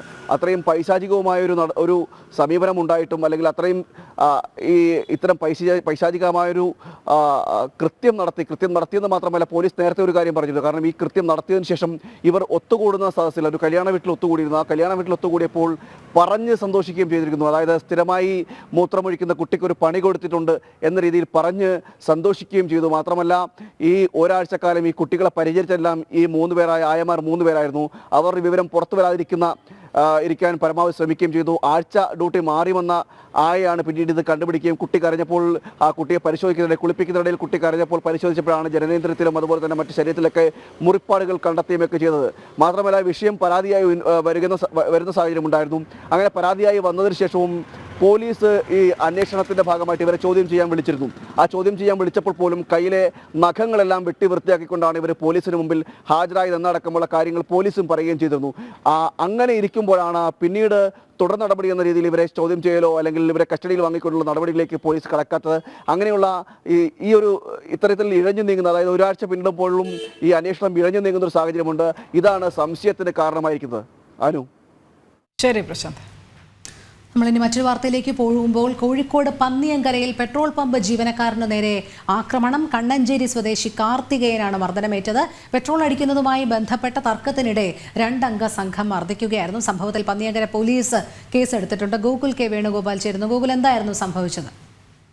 ഇന്നലെ വൈകിട്ടായിരുന്നു ഇത്തരത്തിലൊരു സംഭവം ഉണ്ടായത്. പെട്രോൾ പമ്പ് ജീവനക്കാരനായിട്ടുള്ള കാർത്തികേയന് മർദ്ദനമേൽക്കുകയായിരുന്നു. സ്കൂട്ടറിൽ പെട്രോൾ അടിക്കാൻ വന്ന 2 അംഗ സംഘമാണ് ഈ കാർത്തികേയനെ മർദ്ദിച്ചത് എന്നാണ് പരാതി. പെട്രോൾ അടിക്കുന്നതുമായി ബന്ധപ്പെട്ട ഒരു തർക്കമായിരുന്നു അക്രമത്തിലേക്ക് കലാശിച്ചത് എന്ന് പറയുന്നു. പെട്രോൾ പമ്പ് ജീവനക്കാരായ മറ്റാളുകളൊക്കെ ഇടപെട്ടിട്ടാണ് ഇപ്പോൾ ഈ ആളുകളെയൊക്കെ പിടിച്ചു മാറ്റി അക്രമം അവിടെ നിന്ന് അവസാനിപ്പിക്കുന്ന ഒരു സാഹചര്യം ഉണ്ടായത്. പന്നിയങ്കര പോലീസ് കേസെടുത്ത് അന്വേഷണം ആരംഭിച്ചിട്ടുണ്ട്. ഈ ആക്രമണം നടത്തിയ 2 പേരെ ഉൾപ്പെടെ ചോദ്യം ചെയ്യാനായി സ്റ്റേഷനിലേക്ക് വിളിപ്പിച്ചു വരുത്തും. അതിനുശേഷമായിരിക്കും മറ്റു നടപടികളിലേക്ക് കടക്കുക എന്നാണ് സ്റ്റേഷനിൽ നിന്ന് അറിയാൻ വേണ്ടി സാധിച്ചത്. ആയുധം ഉപയോഗിച്ച് പരിക്കേൽപ്പിച്ചു എന്നൊക്കെ ഈ പരാതിക്കാരൻ കാർത്തികേയൻ പരാതിയിൽ പറയുന്നുണ്ട്.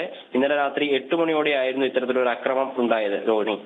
ശരി ഗോകുൽ, എന്തായാലും CCTV ദൃശ്യങ്ങൾ ഉള്ളതുകൊണ്ട് തന്നെ പോലീസിന് കൃത്യമായി ഈ പ്രതികളിലേക്ക് എത്താൻ സാധിക്കും എന്നുള്ളതാണ്. നമുക്ക് അങ്ങനെ പുത്തൻപള്ളിയുടെ ഇന്നത്തെ സമയം ഇവിടെ അവസാനിച്ചിരിക്കുകയാണ്. എല്ലാവർക്കും ശുഭദിനം നേരുന്നു. നന്ദി. നമസ്തേ.